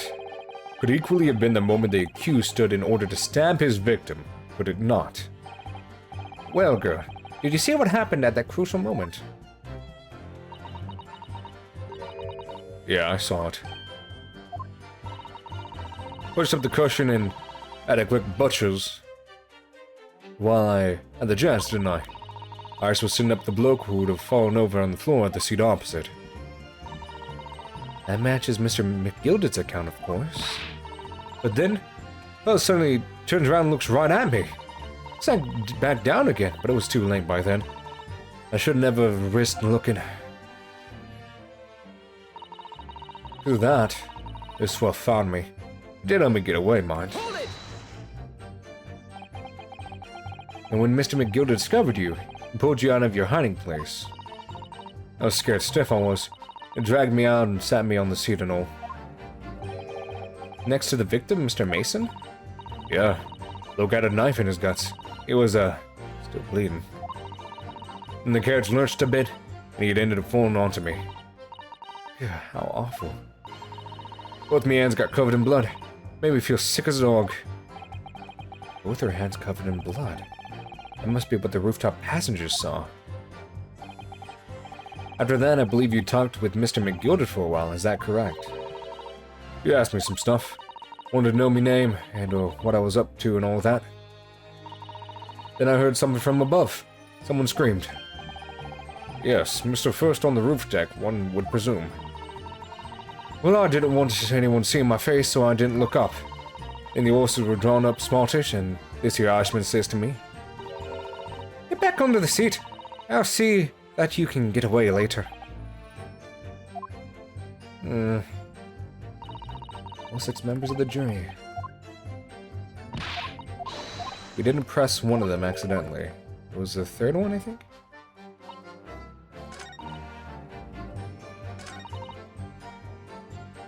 Kitchen there. So you couldn't see out into the cabin at all. Not a jot. Most days I push the cushions up with me head and look out the crack. Then I can have a butcher's at who I'm gonna fiddle. Thought you were a pickpocket, not a butcher. I mean, I can have a look. See, I got under ain't as plush as the other ones, see? So most of the time, the passengers plant themselves on the opposite. For some reason that night, this here Irishman spent the whole journey right over my head. For that reason, you weren't able to push the cushion up to peek out. I see. Truth is, I ain't too happy to be in small dark places. Feel too much like being thrown in the clink. Got something to say, eh? Excuse me. Is something wrong, Mr. McGilded? Oh, I do apologize. Was there something the matter, Counsel? I'm just wondering, Miss Lestrade's last comment made something occur to you, perhaps. You seem to be thinking something to yourself. Ah. No. Well, it's not important. I was feeling bad for the poor lass is all. I remember feeling desperate myself as a young lad. I shot him in the dark. Most terrifying it was. I see. I'm sure we can all sympathize. I'm still scared of the dark now, to be honest. And I don't know about yourself, but I find that the darkness seems to make everything that you hear seem to be much louder as well. Yeah. I suppose it does, maybe. Miss Lestrade? Did you hear something that night? Anything? An unusual noise, perhaps? No, not really. All I could hear was Irishman snoring. Jambers! There's no need to tell a whole hood about me foibles, you little scamp. What a pity. Only Miss Lestrade had heard something. Might have given us a vital clue. Yes. What should we make of that last statement of hers? Profoundly important. I think we need to be able to press what she just said there a little bit more. My lord! I believe the statement just made by the witness is profoundly important. Profoundly important? But all she said was that she heard nothing. Yes, which is profoundly important point. I'm almost sure of it. Well, I'm almost sure that I don't understand the inner workings of your Eastern mind, Counsel. Nevertheless, Miss Gina Lestrade, you will supplement your formal testimony by repeating that last statement, please. What? Superman? What are you talking about? Don't give me all your fancy talk. I know what you're trying to do. Well, it won't work on me. That's right. Insult the judge. Always a good move. Regina kinda cute, though. Wait, I shouldn't say that. Never mind. Scratch that record. It's anime girls. Okay, that's all. I strained my ears to work out what was going on, but all I could hear was snoring. Hold it! He was snoring. So you were strained to hear what was happening the entire time, since the moment you hid yourself. Not exactly, no. Sorry? Well, no point. There's no one in the cabin to start with. Could just push the cautions up and have a butchers to see what was what. But then, when I saw this swell going on, I got my head down so he didn't notice me. And Mr. McGill had sat on the other seat under which you were hiding, correct? Yeah. Would you Adam and Eve it, eh? What a mug. You're kind of reacting to it, but nothing important, eh? So then all I could do was listen. I was waiting to jump out there as soon as I heard him leave, you see? But would he? Not likely. Even though we stomped here and there, never heard the door open. So I just had to stay put and listen to him driving his pigs to market. Sounding like a old dog he was.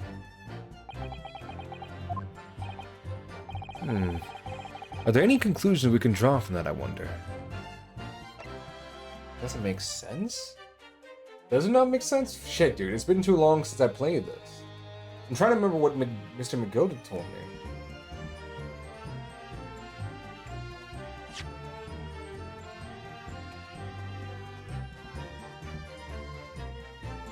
I could just push up the cushion and remember which is what was what, and then when I send this one down, I got my head down so he didn't miss me.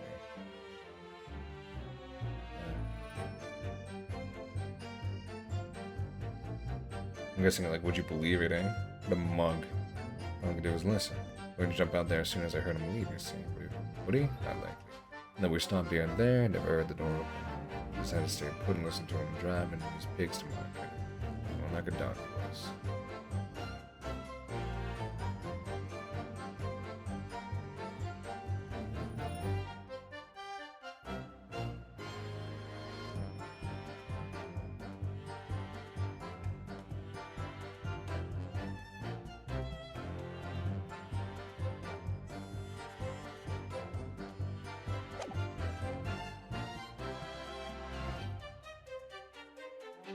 No, that doesn't make sense, actually.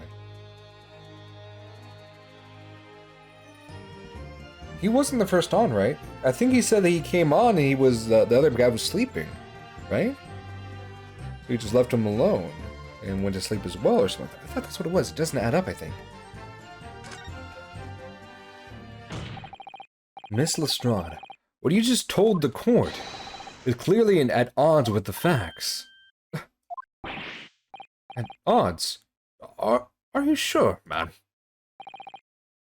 Absolutely. Oh yeah. It seems my learned Nipponese friend is not as dull-witted as I feared. So Van Zeeks realized it too.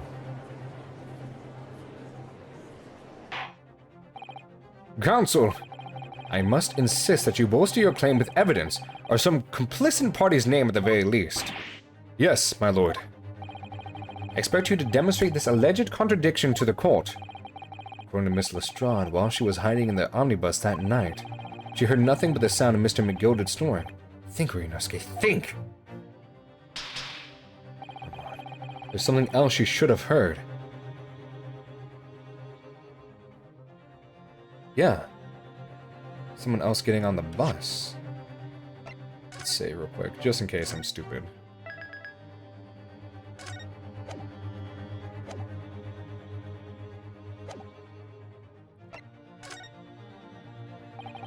Very well, my lord. Allow me to elaborate. On a particular sound that Miss Lestrade could not have failed to hear on the night in question. The sound very clearly explained by the presence of the following person. Thrice-fired Mason. Take that! Thrice-fired Mason? Yes, my lord. The sound that Miss Lestrade cannot have failed to hear is that of the victim, Mr. Mason, boarding the omnibus.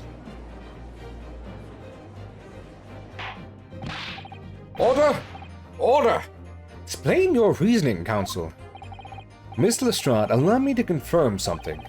You claimed earlier that you were the first person on board the omnibus, is that correct? Yeah, of course it was. Got on while the driver was in the pub, didn't I? And the next person aboard the omnibus was Mr. McGill did. Aye, that it was. Not a soul was in the cabin when I climbed aboard. At least, not in plain sight. So you were, in all intents and purposes, alone in the enclosed cabin of the omnibus at that time. I'm not just saying as much. I was traveling with anyone else, if that's what you mean. Yeah, saw him get on, remember? Felt the crack under the seat through the crack under the seat cushion. It was on his own for sure. And from what we've heard, the carriage made a number of stops after that on its onward journey. During which time, did you not hear the door opening or closing at all? Nah, never heard it. Exactly what I was listening for, weren't it? Waiting for this swell to leave. In which case, when and how did the victim end up in the carriage? Oh. We know that the victim collapsed inside the enclosed cabin of the omnibus. Therefore, Miss Lestrade's statement about what she did or did not hear is at odds with the facts. Yes, this petty thief's statement was clearly flawed. Lord von Zieks. Yes, he knew. He knew all too well that there was an inconsistency in Miss Lestrade's statement.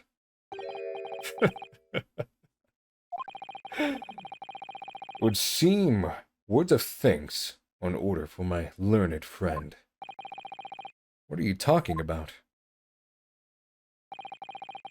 You've demonstrated matters impeccably.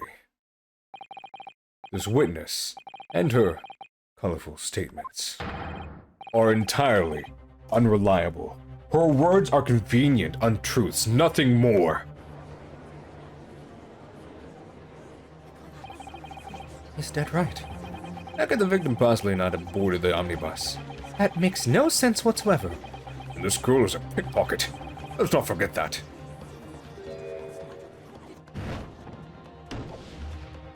Come on, Granny. Obasan.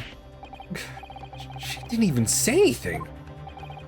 I didn't want to judge the dear little mite just because she has some rather naughty ways.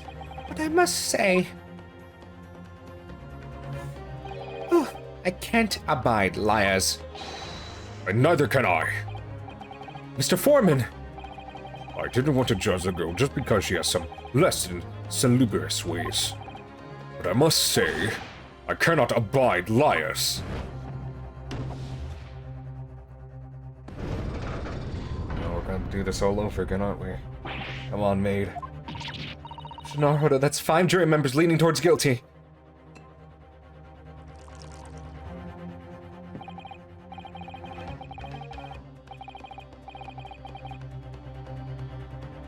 Well, your consideration for others is refreshing, my Nipponese friend. A dose for you, for the considerable troubles you've spared me. Bro, I'm gonna give you so much trouble, baby. Yes. Very refreshing. God! What are you playing at? Have you forgotten who you're working for, you useless Eastern Amadan? Oh, this is carnage. It's perfect. Juror number 2 is the only one left. Mr. Naruhodo, the way this is going, I know if we can't find some new way to convince everyone of Mr. McGilda's innocence, the judge will rule and we'll have lost. I very much want to believe the words of one of London's most respected gentlemen, but those of us in the service industry know we must accept hard truths. Hold it! Come on, Naruhodo. Yes.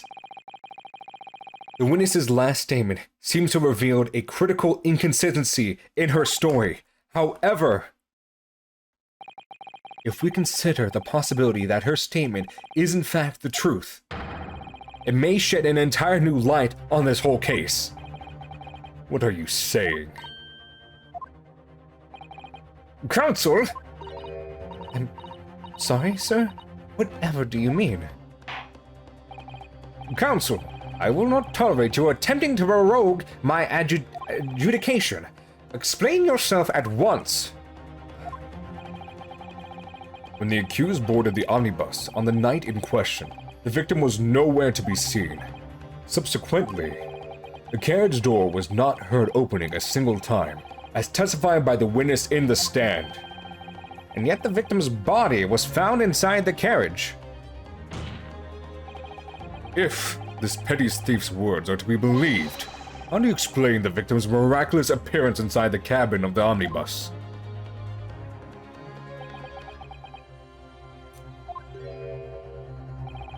There's only one way to explain how the victim came to be inside the carriage.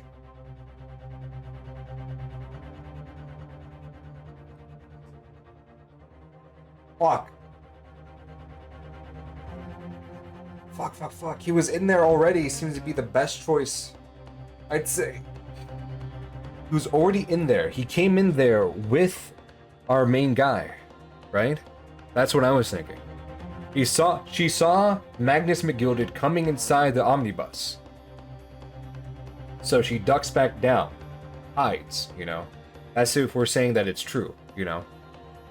I still feel like she could have hid there even with all the stuff inside. Maybe someone put the stuff back inside afterwards. I don't know. We're gonna say that what she's saying is true.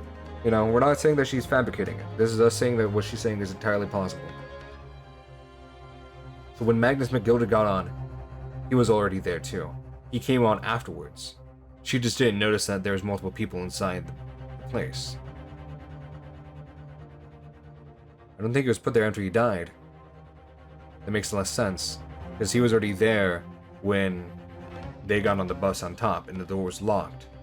You know? I don't think there's technically another entrance, that's true. But it makes no sense that no one would have heard them. And he did pay for his fare. He was already in there. That's the easiest one. I'm at such low HP though, I only have 2 shots to not mess this up. I want to save every time. Just to be safe. Because I don't want to just lose HP for no reason. Clearly, was in there already from beforehand.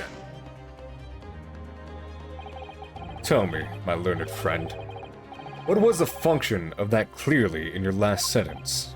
Huh? Well said, Lord Von Zieks. It clearly is troubling me also. No.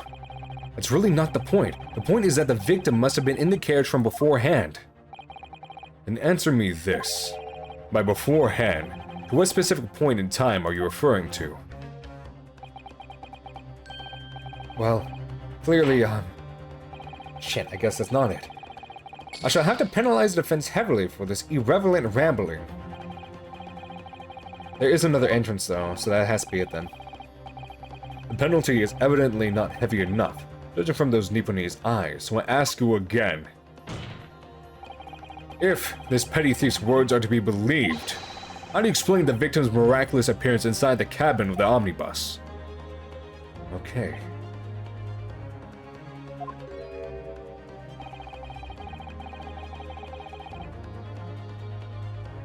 There's another entrance. The window up above. The door wasn't opened even once. The only explanation is that the victim entered the enclosed cabin some other way. I wonder what new fantasy you would have come up with in your blind panic. But behold, the omnibus is here for all to see. Only one side of the enclosed cabin is furnished with a door. The only other ones are windows. Fixed windows, which can't possibly open. In short, there's no entrance to the cabin other than the door. But there could be. There's one possibility you haven't considered. Oh, really? Yes, one other way inside that isn't the door. Another opening to which allowed the victim to appear inside the enclosed cabin. Alright, Counsel. The defense will identify the location for the court. Here is the omnibus on which the incident occurred. Where on earth is this entrance by which you propose a victim enter the cabin? Take that! Take that. The answer is obvious. It can only have been through the skylight. I say, the skylight. Objection! Your ludicrous proposal almost has me at a loss for words. However, Objection! the skylight may well be large enough for someone to pass through. Please, so you claim. Do you have a shred of evidence to support your addle-brained theory? Both Mr. McGilded and Miss Lestrade said the same in their testimonies. They each claimed to have heard a loud thud, such as a noise made by someone falling to the floor. Yes, which has already been explained as the sound of the victim falling from his seat, having been assaulted with the dagger. Yes, it has, but would a man slipping from the seat onto the floor really have made such a loud noise as the witnesses describe? A noise loud enough to cause Miss Lestrade to let out an involuntary cry, in fact. Good gracious. Perhaps, in fact, that was the moment the victim made his entrance into the cabin.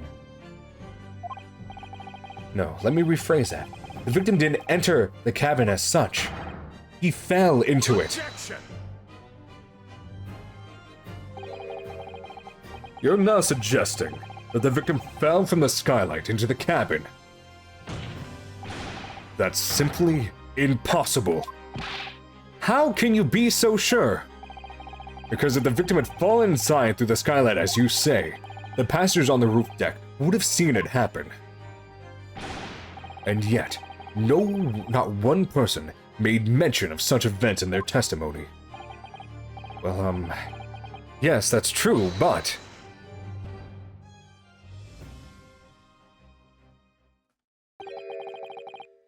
might a humble fella make a wee comment here? Mr. McGilded. To be sure now, the two fellows who were sat on the roof that testified afore said not on the victim falling through the skylight. But it seems to me, my lord, that 'tis not so much a case of them not saying, but not being there. Aye. 'Tis a case of them being unable to say. What? I think perhaps the two fellas, they'll be having something of a compelling reason not to mention what happened. Wouldn't you, not agree, fine ladies and gentlemen of the jury? Oh my goodness, surely not. Those two chaps on the roof? You mean the ones who stuck the knife in the man were...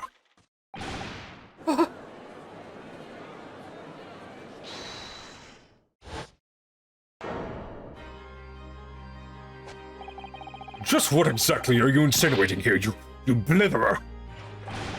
You rotter, he said. You rotter! What are you insinuating? This is a flaming outrage. I've a good mind to give you a blinker in a minute. He'll give you a shiner in a minute, he said, and so will I. Mr. Fairplay, you're effectively accusing me, a city gentleman, a well-respected banker, And me, a very angry hatter. suggesting that someone like me could have stabbed that man in the guts. It's a disgrace, a scandal. I protest. I protest in the strongest possible terms. That's right, I protest too. About you, you rotten scoundrel. Order! Order! Order! This is not the time, witnesses. I will not permit this wanton invasion of the stand. Return to the anteroom at once. This is beyond reason, my lord. It's outrageous. It's very hurtful, you know. Hurt my feelings. My lord, if I may comment. Go ahead, Lord Von Zeeks. It was the defense that incited this outburst from the witnesses. My learned friend has seen fit to abandon all protocol and accuse the witnesses without proof. Accuse? I never intended to. It seems, young Nipponese, that your command of the English tongue is wanting. You propose to this court that the victim fell through the skylight from the roof deck of the omnibus. That hypothesis can possibly stand without the rooftop passengers being aware of the event. You have branded these gentlemen liars. You intimated their criminal guilt. In our British court of law, this is what is termed as a baseless accusation. Noah is rash to put this idea forward without any actual evidence, but you can't just dismiss it without a second thought either. What are we wasting time for? Get them to testify. Oh, I thought there was something fishy about that hat from the moment I laid eyes on the fellow. We have to see this matter through now, one way or another. If there's filth and rubbish in our midst, we must dispose of it at once. Testify! Testify! Testify! What's happening, Mr. Naruto? I don't know. I'm scared. The spectators in the public gallery, they're in a complete frenzy. Mr. Fairplay and Mr. First. My lord. You'll take the stand again and make another formal testimony in reference to the indictment brought by their offense. Long words I don't use very often. Jesus Christ. But... yes, my lord. I didn't come here for this.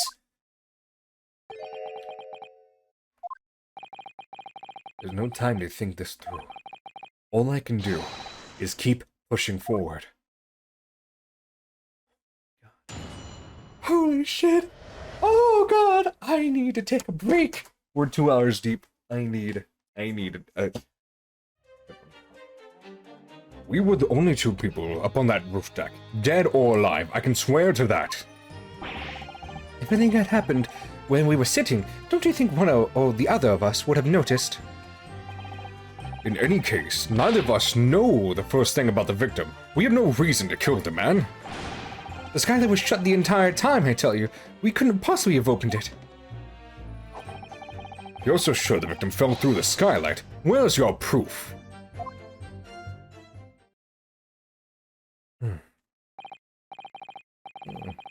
I must say that on listening to this testimony, it's somewhat hard to imagine.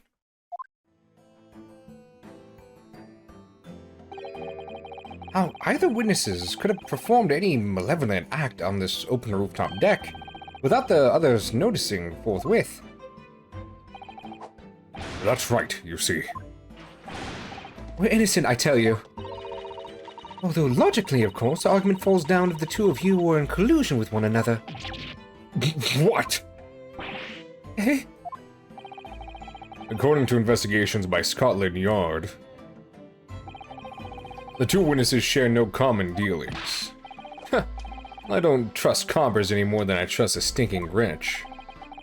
Something doesn't feel right here.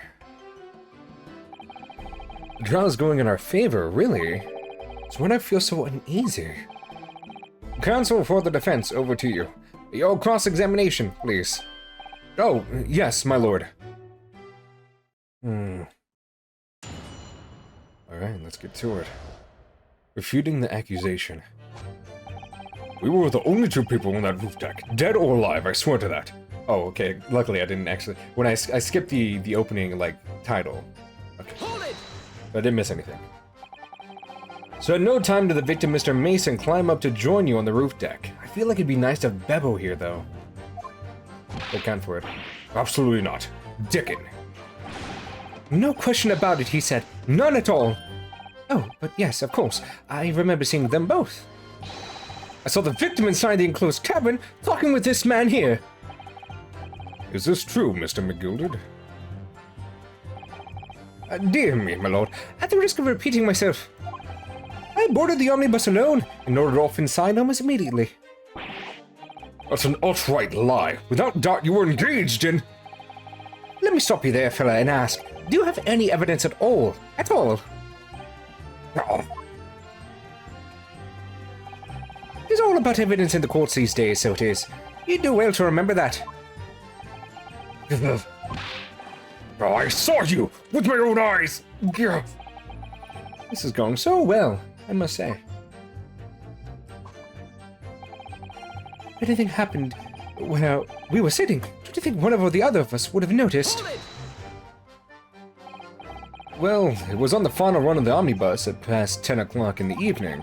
It would certainly have been quite dark, perhaps too dark to see clearly. Is this some kind of lark? Is this some kind of joke, he said? Is that what this is? Or perhaps one or the other of you fell asleep briefly. Are you dinkum, sir? Are you fair dinkum? Are you serious, sir? That's what he said. It's impossible, I tell you. I'd give you the keys of the vault if you could sleep in that bitter cold. If you did manage, your eyes would freeze shut and you never open them again. It's quite extreme. It was extreme, I tell you, and we had to put up with it because this man had locked the door. Any true gent would have unlocked it and let me in when I knocked. I'm dreadfully sorry about that, young fella. But you see, I was away with the fairies and I didn't hear you at all. That's a lie! I saw you through the glass. You were talking to someone. Now, it was a cold night, so it was. People do be seeing things that aren't real in the cold. It was hardly surprising. Seeing things? Saying things? I believe we've reached an impasse here on this particular point. You! Don't take it personally now, lad. If I'm a suspect in the case, then it's only fair that you and the other fiend are too. Open and free competition is what a capitalist society is all about. This ain't a competition I'd like to be involved in, really. In any case, neither of us know the first thing about the victim. We had no reason to kill the man. Hold it! So, you never met thrice-fired Mason before? No, not once, never. He never met the man before, he said. Never! And you, Mr. First? Had no pride dealing with the victims either. That's right, sir. I just do not have much to do with brickmakers, to be perfectly honest, sir. No, I imagine not. You see, how many different ways can I put this? Neither of us have the remotes of connection to the gentlemen who were inside the cabin. Not exactly, Mr. Fairplay, and I think someone else likes to say something about that. Mr. McGill did. Oh, yes, counsel. What can I be doing you for? Did the witness's last statement give you pause for thought somehow? Well, not the remotest connection. Is that right now? I wonder. What are you insinuating now? Ah, Mr. Fairplay. This has been too long, so it has. Eh? If I'm not very much mistaken, I believe it is fast approaching, is it not? Your repayment date. Beg your pardon? You borrowed 20 guineas from me, sir. At an unconscionable rate of interest. You tricked me. It's extortion. Well, now, is that a touch of begrudgery, is it? The sort of begrudgery that might motivate a fella to pass his crimes off on another? Girl. And, young Mr. First. Me, sir? What do you want with me? You do be making hats for a living, do you not? That there top hat sliding up about on your head, is that one of your creations, is it? Oh, well, I'm still an apprentice, you understand. I'm learning to find the perfect fit for whatever fine gentleman walks through the door. The perfect fit, is it? Well, 'tis a very distinctive design, so it is. Many customers like it, I tell you. They like a distinctive touch. Customers, eh? Such as thrice-fired Mason? There was a photographic print of the victim submitted as evidence afforded, me lord. Oh, well, this you mean? I wind up thinking that the poor fella's hat looks, distinctly familiar, wouldn't you say? Oh. That's one of my hats. Aye, that it is. So it would seem the brickmaker was a customer of yours. What sort of customer, I'd wager? You could have had a wee quarrel with over the distinctiveness of your goods. No, sir, absolutely not, sir. Well, there's really nothing more to it to add. Wouldn't be right to say that the two fellas here haven't the remotest connection to the victim, you see. I rest my case. You little weasel! Ah. He's better at this than I am. Gosh, Mr. McGilda has certainly been thorough in his research, hasn't he? Please, don't let me, this interruption, hold up the proceedings now. The skylight was shut the entire time, I tell you. Couldn't possibly have opened it. Hold it! Are you quite certain about that? That the skylight was shut the entire time? I'm going to lose my block with you in a minute. He's going to lose his rag with you in a minute. That's what he said. Take a look for yourself. Go on. You see, it's shut fast now, just like it was on that night. So it is. Of course, a fellow the size of Mr. Mason could likely break right through it. Still and all. What? Just looking at the size of the thing, you understand. Now, hold on there a minute, sir. The size of the thing means nothing. Not on its own. Let's consider the bigger picture here, shall we? Let's stop biting our cane, shall we? I was riding the omnibus on another location when, well, I broke wind, loudly. I shocked myself with it, as it happens. This is an unexpected confession, Mr. First. Oh, I just meant to say, well, the point is, I tried to open the skylight, you see. And, just my luck, I couldn't make it budge. The stench was terrible. Everyone was looking daggers at me, sir. I went red as a rogue, I did. Are you expecting me to sentence you?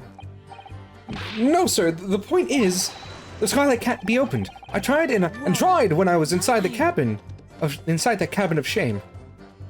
Oh, but someone else knows a little something, don't they? Excuse me. Do you have something to say about that, Miss Lestrade? Miss Lestrade.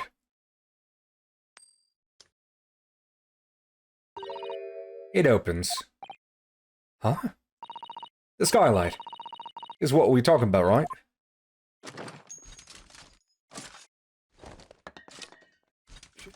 Granada! No!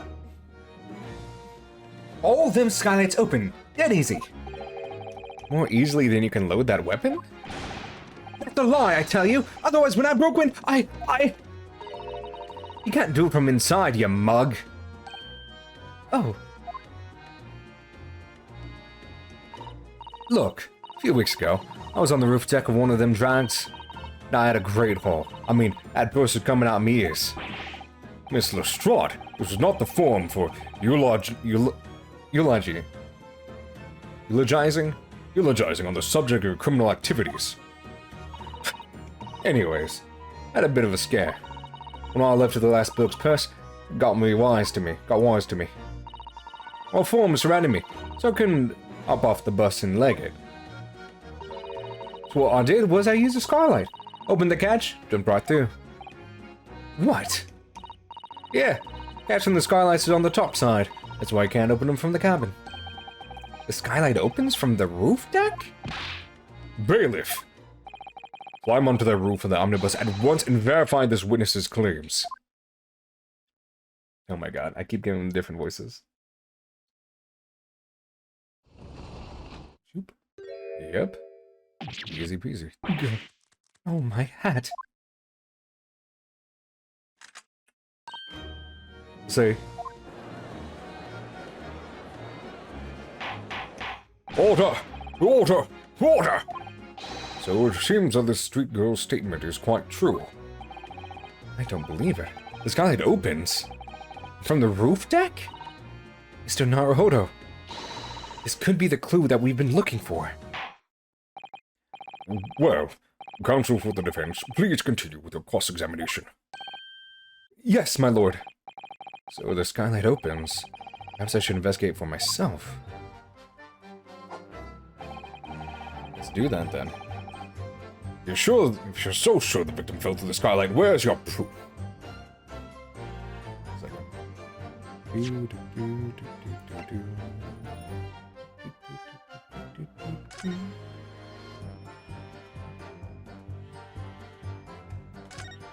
See that then. This is the roof deck of the omnibus. Must have a wonderful view of London streets from up here. So people sit all the way up here on the bitter winter nights with the cold air rushing past them? They have to pay money to do so? Ugh, I can't imagine how cold it must feel. That just made me think of something horrible. Can you imagine being dragged around the city in the freezing cold as a punishment? Perhaps that is the real price you pay to stay out late.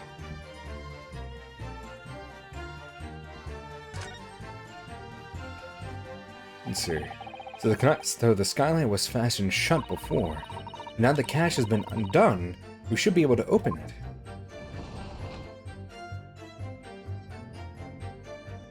Uh-huh.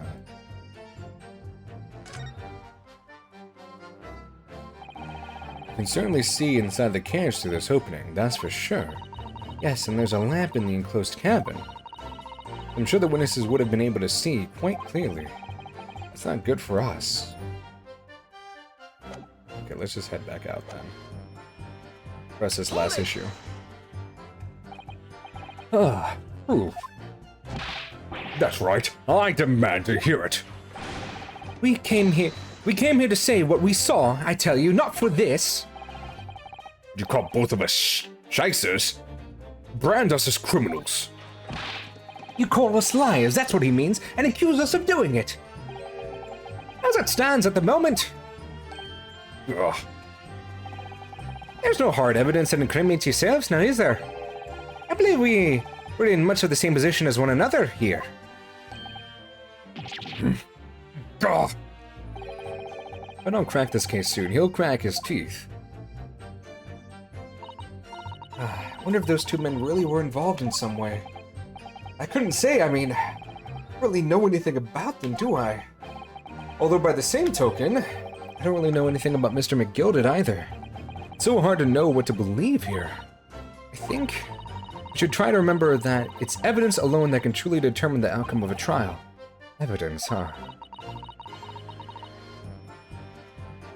No one can argue against decisive evidence, including the members of the jury.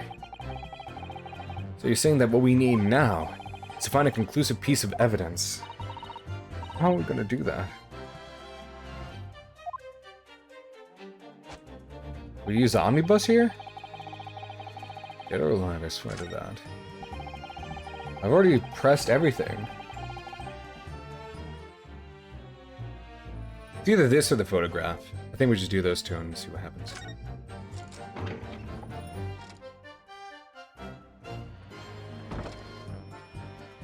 Oh, fuck. It does open very wide, doesn't it? Wide enough to kick someone like you through, certainly, Mr. Naruhodo. Why someone like me? What is it? Look, just there! Look at this! Without question, it's blood! Would there be a bloodstain here? Surely. It can't be unrelated to the case, can it? The bloodstain visible on the frame of the skylight when it's open.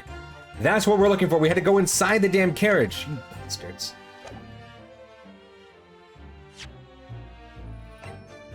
That's what I was missing. I didn't look from the inside. Oh, dang it. Objection! On the night in question, the victim was fatally stabbed in the stomach. And immediately afterwards, the victim's body was pushed through the skylight into the cabin below. Those are the facts, and the irrefutable proof remains clearly visible in the omnibus that stands before us today in this very courtroom. What? That's utter humbug. Can't possibly have any evidence. No, you can't. I mean, we didn't do it. I tell you, it's impossible. Irrefutable proof. Here, in this courtroom. Counsel. My lord. I believe everyone would appreciate a little clarification here, Where exactly within the omnibus is this evidence to which you allude? You'll point out what it is that proves the victim fell from the roof deck through the skylight. Well, if we just go meandering over here, as you bitches can see, there's shit here. Yes, it does seem very wide, doesn't it? Wide enough to kick someone through like you, certainly, Mr. Naruto. Wait, so it was just the dialogue again. Press space through this. Gotta present it with, like, R or something.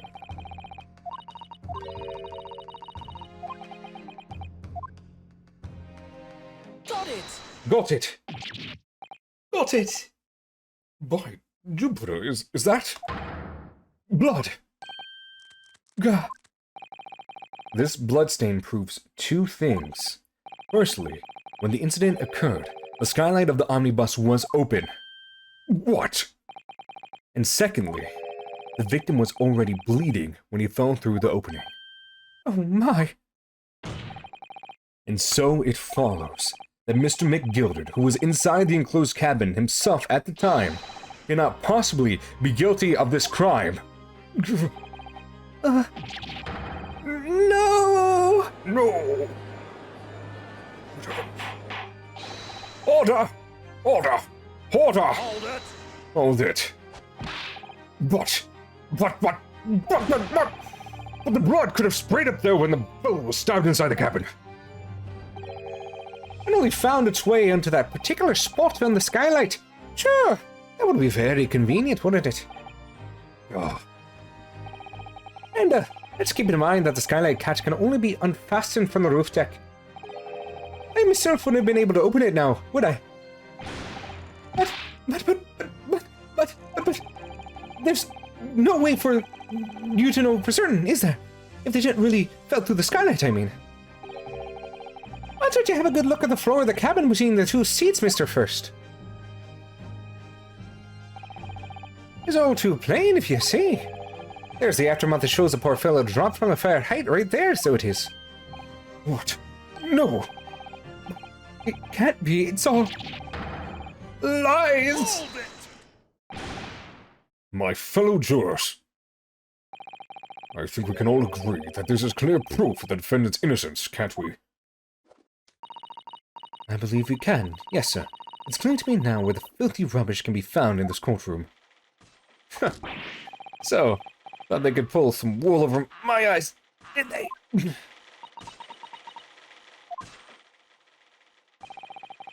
I won't tolerate any of the guild's characters being sullied with blood. I won't tolerate it. Oh, I always knew this nice gentleman who gave us that delightful park could have done such a thing. On three, then, everyone. 1, 2,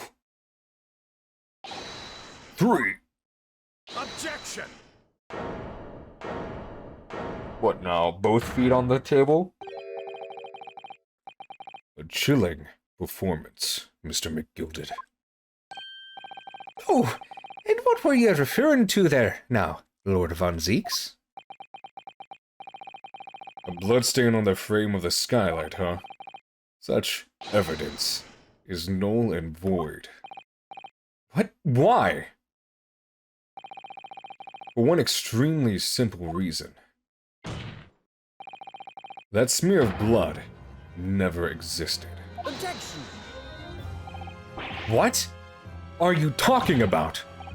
It's there for all to see. It's clearly blood. Objection! I personally attended Scotland Yard's investigation of the omnibus. The officers involved went over the carriage with a fine-tooth comb. So I can state with absolute certainty.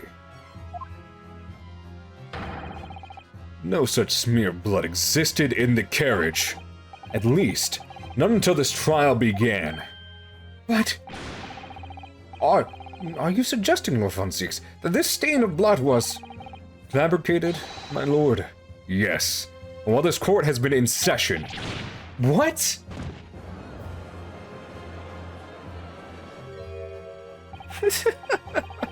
What a palaver. I must say I didn't expect such crude reasoning from your prosecutor over there. Lord von Zieks. But I'm Magnus McGilded. A fellow known all over the world, over the capital, for his fine contributions to public life. I don't take kindly to slander, not fight it to the bitter end. Even if it's rolling off the tongue of the Reaper of the Bailey. Mr. McGilded, I realize that this is your first appearance in court as the accused. However, I'm well aware of your involvement behind the scenes in a great many affairs of dubious nature. You're very adept when it comes to avoiding getting your own hands dirty. And each time it happens that a case you're involved in is investigated, you adapt the facts. Adapt the facts? What does that even mean? How much wine is this guy gonna drink? He's absolutely plastered in this fucking courtroom.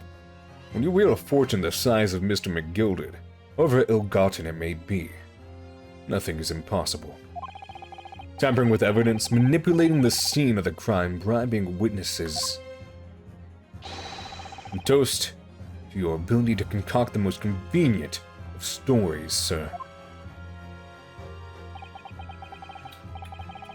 Lord von Zieks, this'll not do, to be sure. Will it now, counsel? No. I think it's fair to say, this does all sound like a rather far-fetched excuse by a desperate man. The blood on the skylight didn't exist, you say? But, if yous all cast your minds back, it's not true that the omnibus has been in the courtroom the entire time. How could anyone possibly have smeared in blood in it without the world and his wife seeing? The smoke bomb. Isn't that right now, counsel? It's true. The omnibus has been in full view the entire time the court has been in session. My learned friend. Here's to hearing your opinion on this matter. In your own words. I'm not gonna fuck it up this time.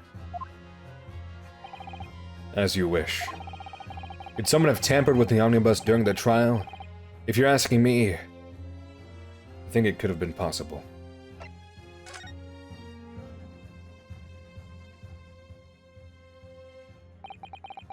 As a defense lawyer, it's my job to advocate for the defendant as best I can.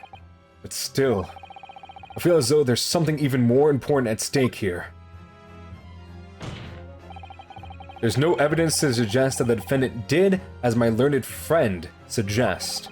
However, in terms of having the opportunity to carry out the alleged tampering, there is one possibility. Good gracious. Explain yourself, counsel.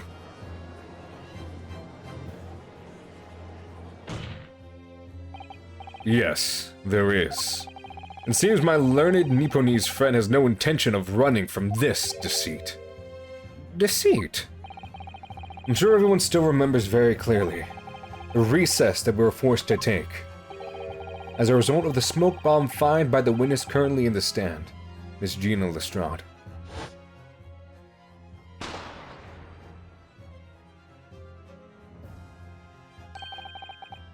What is going on? Be careful, Mr. Naruto. Cover your face. Bailiff, don't let the accused escape. Secure the omnibus. They also say secure the omnibus. I hereby call an emergency recess.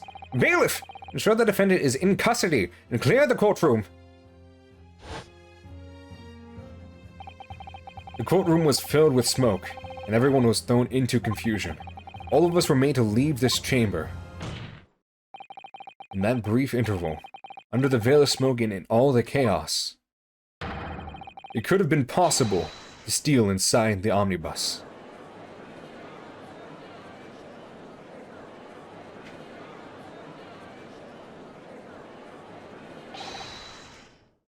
Are you wise?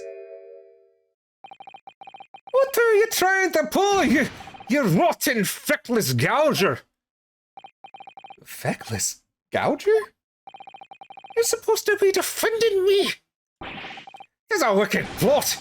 Tis a plot to undermine me, so it is. Objection! Whatever you think it is, it changes nothing. The facts are the same. After this courtroom was evacuated earlier as a result of the smoke grenade, a number of inconsistencies materialized in relation to the omnibus. Inconsistencies such as... To start with, the storage compartment underneath the rear passenger seat.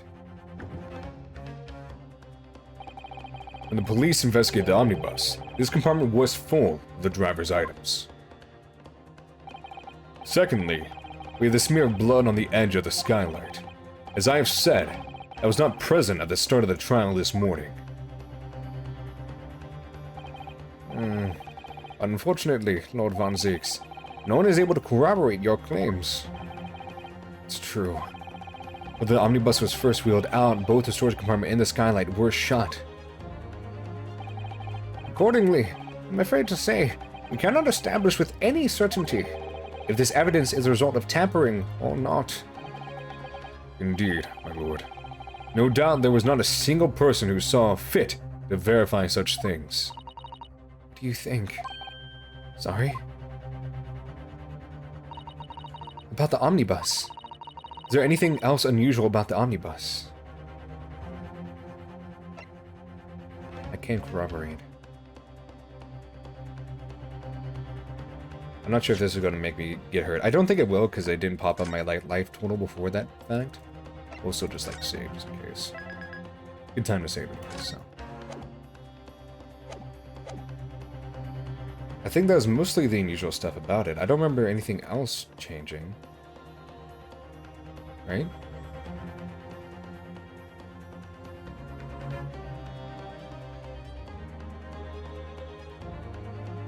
Is that blood on the floor? There before?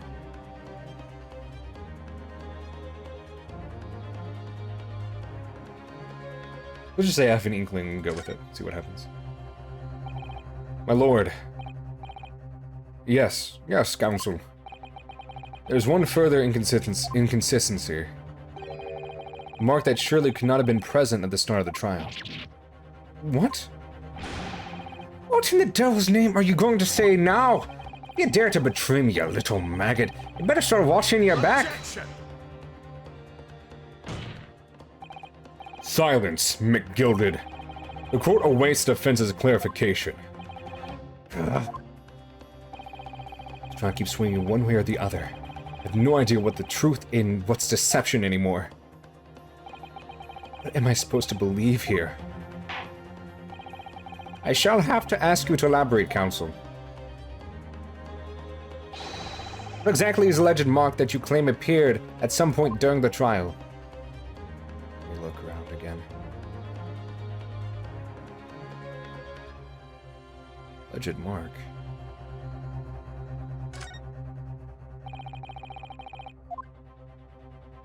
Can we not raise it? Shit.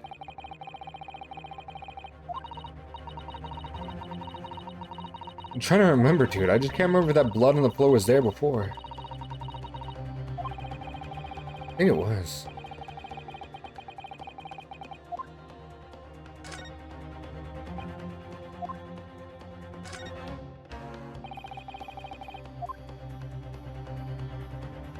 Could only be inside the omnibus. Well, actually, looking at this pool of blood isn't different. Look at the stain is. That's blood, isn't it? Is something wrong? It's just, well, this blood stain is so obvious, that's all. And yet Van Zieks had made no mention of it. It wasn't there at the start, was it? I suppose that does seem a little strange. Why do I have such a bad feeling about this? Let's present it. Got it! If we consider that the victim fell through the skylight onto the floor of the cabin, we would certainly expect to find signs of blood where he landed. But as far as I recall, his bloodstain on the cabin floor was not there when the omnibus was first brought into the courtroom. Good Lord.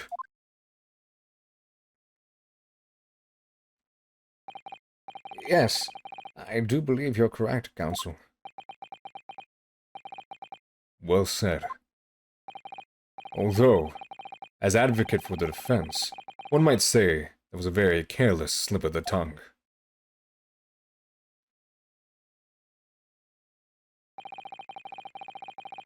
I believe that bloodstain on the floor is a decisive piece of evidence.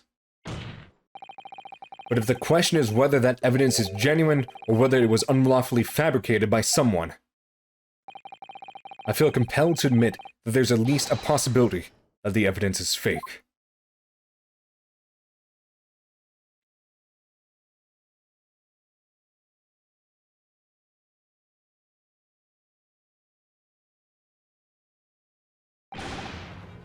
Gah!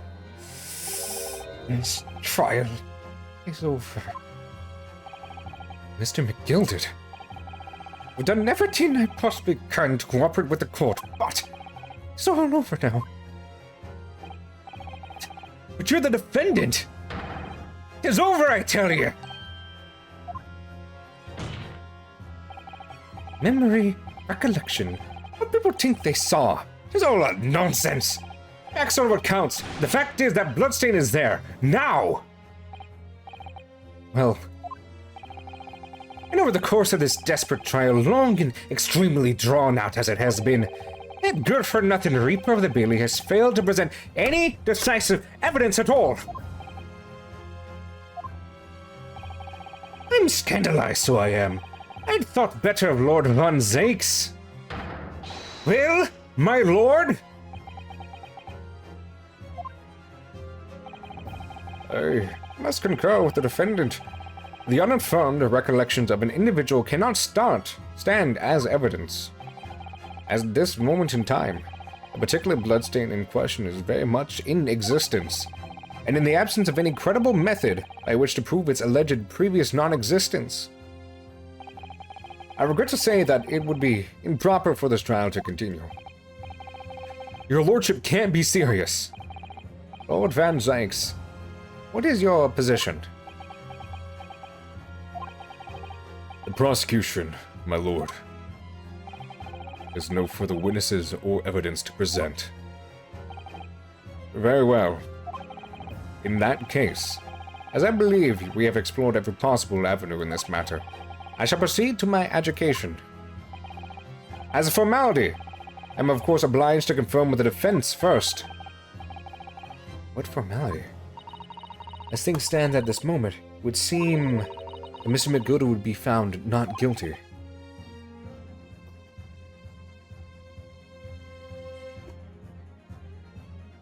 Yes, which would mean we've won. Is that really the right outcome here? Is it really alright for the trial to come to an end now, with all these unexplained inconsistencies? Counsel, or the defense, your closing statement, please.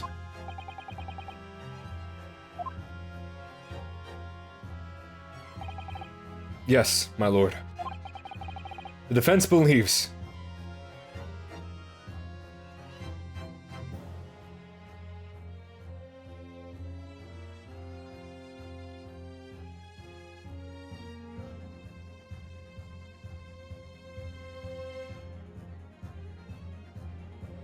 Maybe I don't have what it takes to be a lawyer. But I'd rather figure out everything through this trial.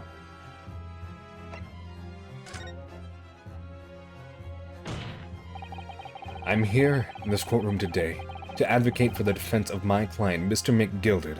However, at this moment in time, I cannot in all good consciousness attest fully to the defendant's innocence. What are you saying, man? Without any question, there is no conclusive evidence to prove that the defendant is guilty. However, there's also no conclusive evidence to prove that he is innocent. Good gracious me. Order! Order! This is unprecedented behavior, Counsel. A defense lawyer calling the accused innocence into question. Are you out of your mind?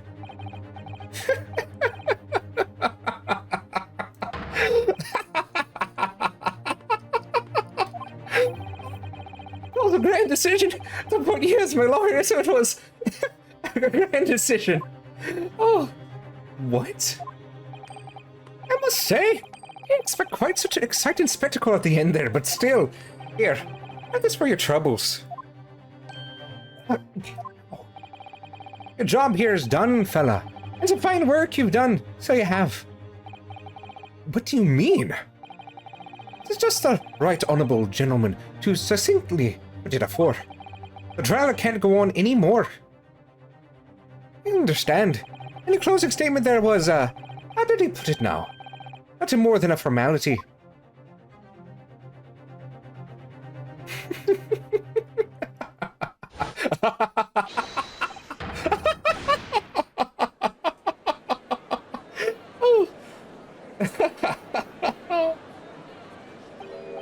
I really don't know what to make of all this. Was the evidence we've seen genuine? Or was it fake? The Lordship would be fuming. Any unsightly rubbish should be disposed of promptly, as I said. The stinking wretch have always been guilty of something. My words. I feel terribly ashamed that I never doubted the lovely man who gave us that lovely park.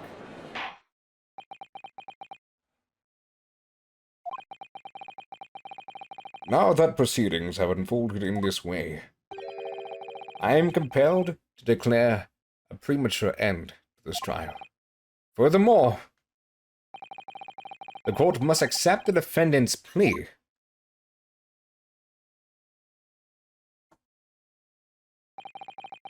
I thank you kindly, my lord.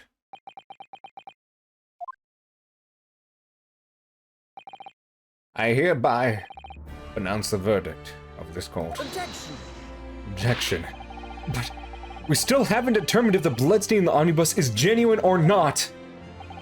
We don't know if these witnesses are telling the truth or a pack of lies. We have no idea about the truth. My lord.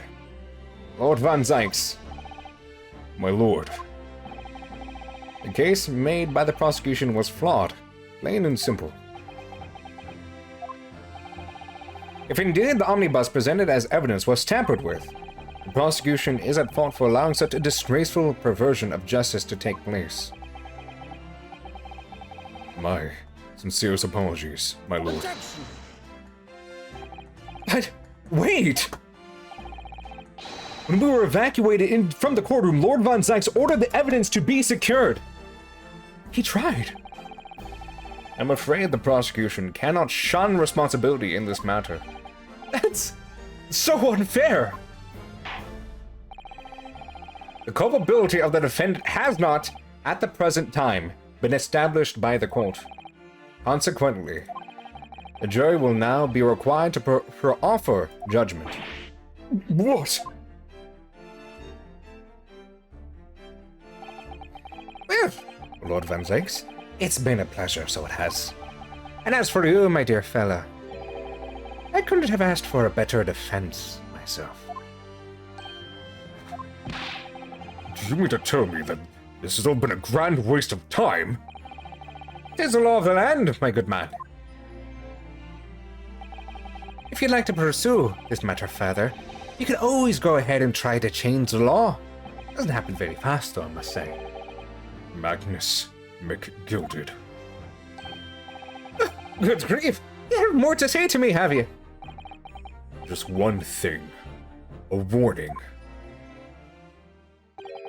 This is far from over. Well, something to look forward to then, isn't it?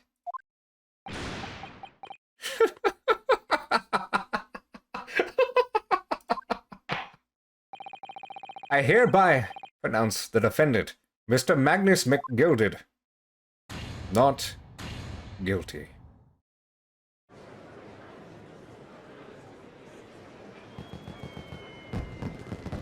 Oh, there's the confetti, hey.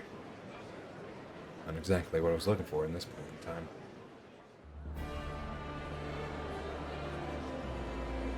I can't believe it. This is an outrage. They should have examined the evidence more. What are you talking about? The man's been cleared. He's innocent. Mummy, will we go to the park soon? Hush, child. With the courtroom in pandemonium for the second time that day, the judge delivered his verdict. My first ever trial in Great Britain came to an abrupt end. With the defendant being found not guilty, ostensibly a victory for us.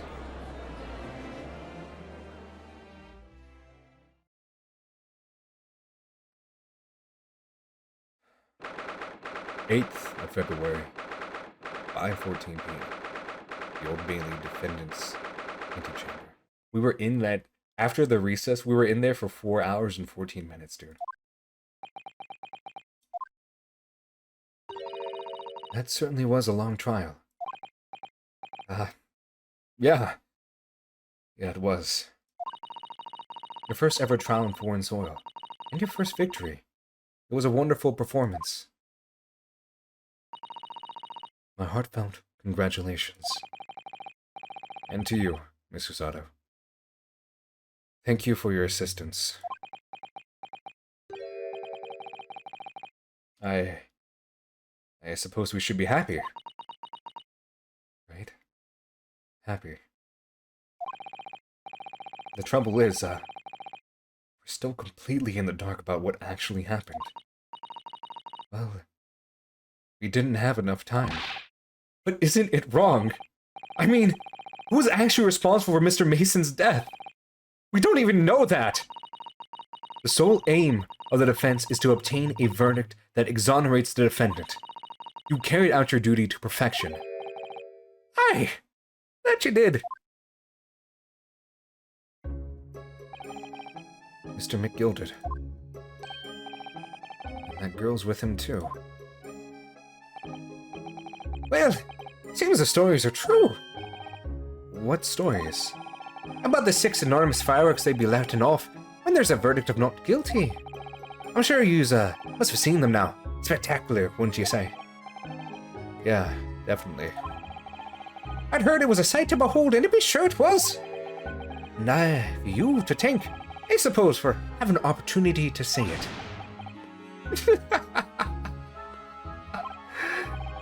I don't know about that.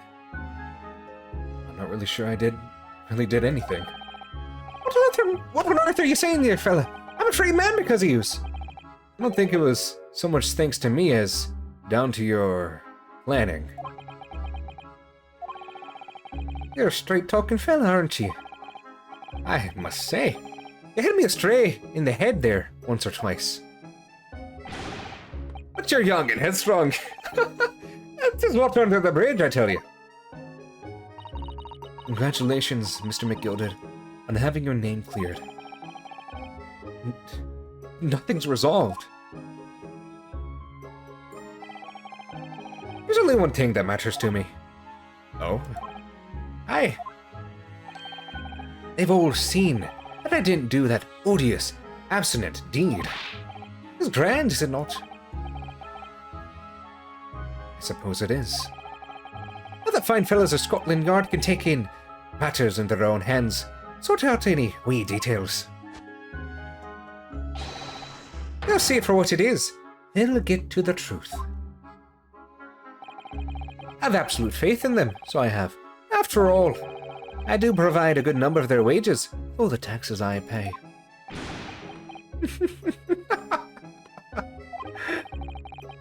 It's not that funny. So then, as we agreed aforehand, 1,000 guineas for your troubles, fella. Oh, no, I couldn't possibly accept that much. Oh, no, almost. You're a humble fellow, aren't you? From the east. Well, if you insist. But have this. Still no. You deserve a reward. Mr. Magnus McGilded. Everything is ready, sir. you'd like to follow me into the courtroom. Into the courtroom? What's this, officer? It's sooner than I was led to believe. I hope it's not inconvenient, sir. There are some changes in the schedule. Well, I must be making tracks now. It's time for the inspection. Sorry, what inspection? They're going to examine the omnibus again, or so I'm told. I asked if I could be present for it myself. They're going to examine it again? Now? Naturally, I'm under no obligation to take part in any more of this matter now. But as an upstanding member of London society, I will be doing my best to help where I can. It's a gentleman's duty, so it is. So then, very well. It was an absolute pleasure meeting you.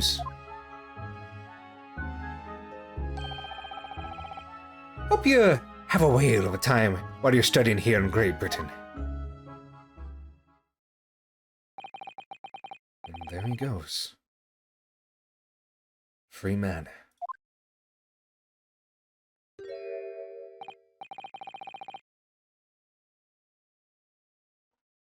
I thought she was here too. Whoa, hey. Hands already up. Don't move.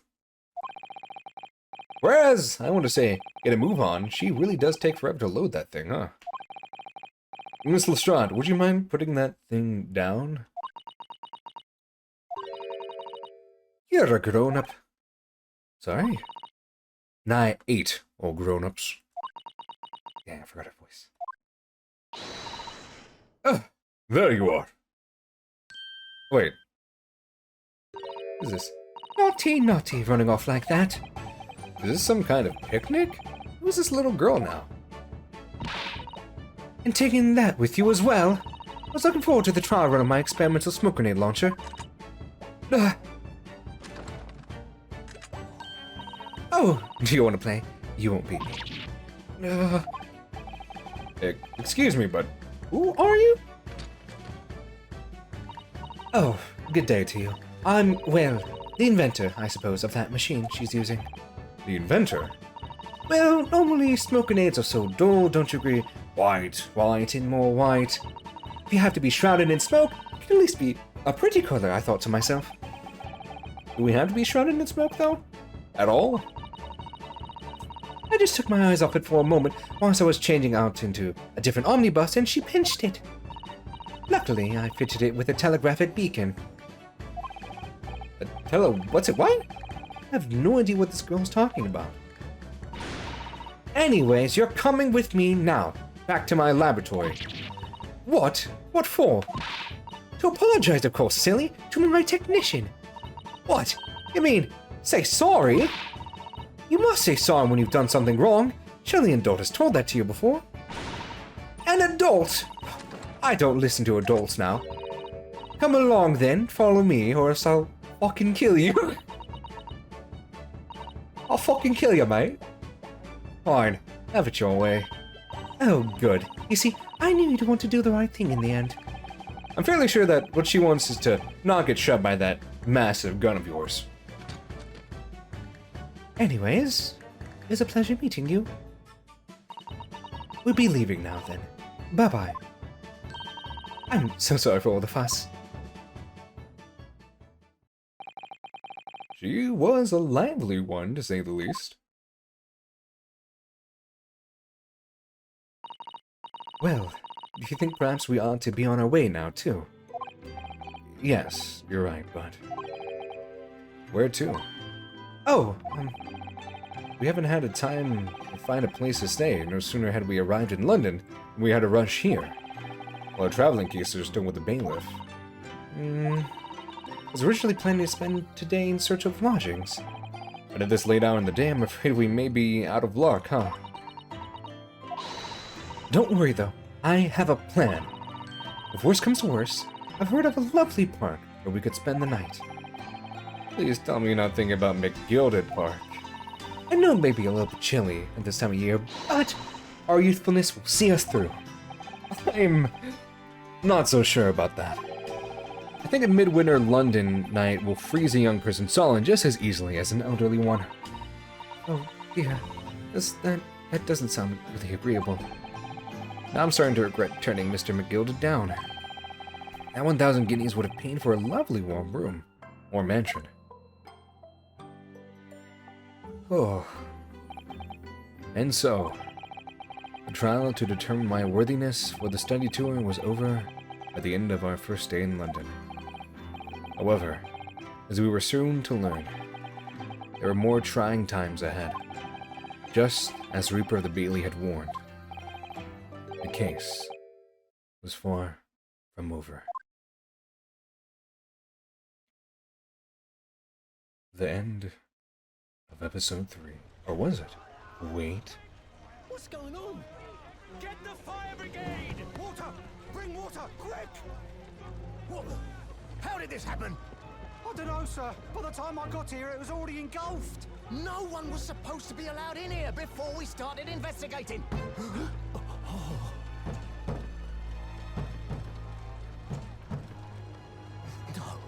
Oh, good God. There's someone in there.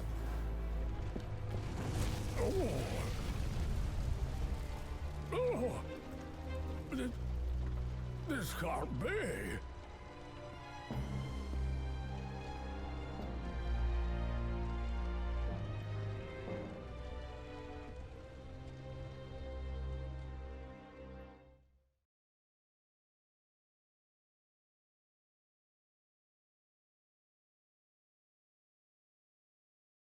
Just. You're just gonna end the episode on that?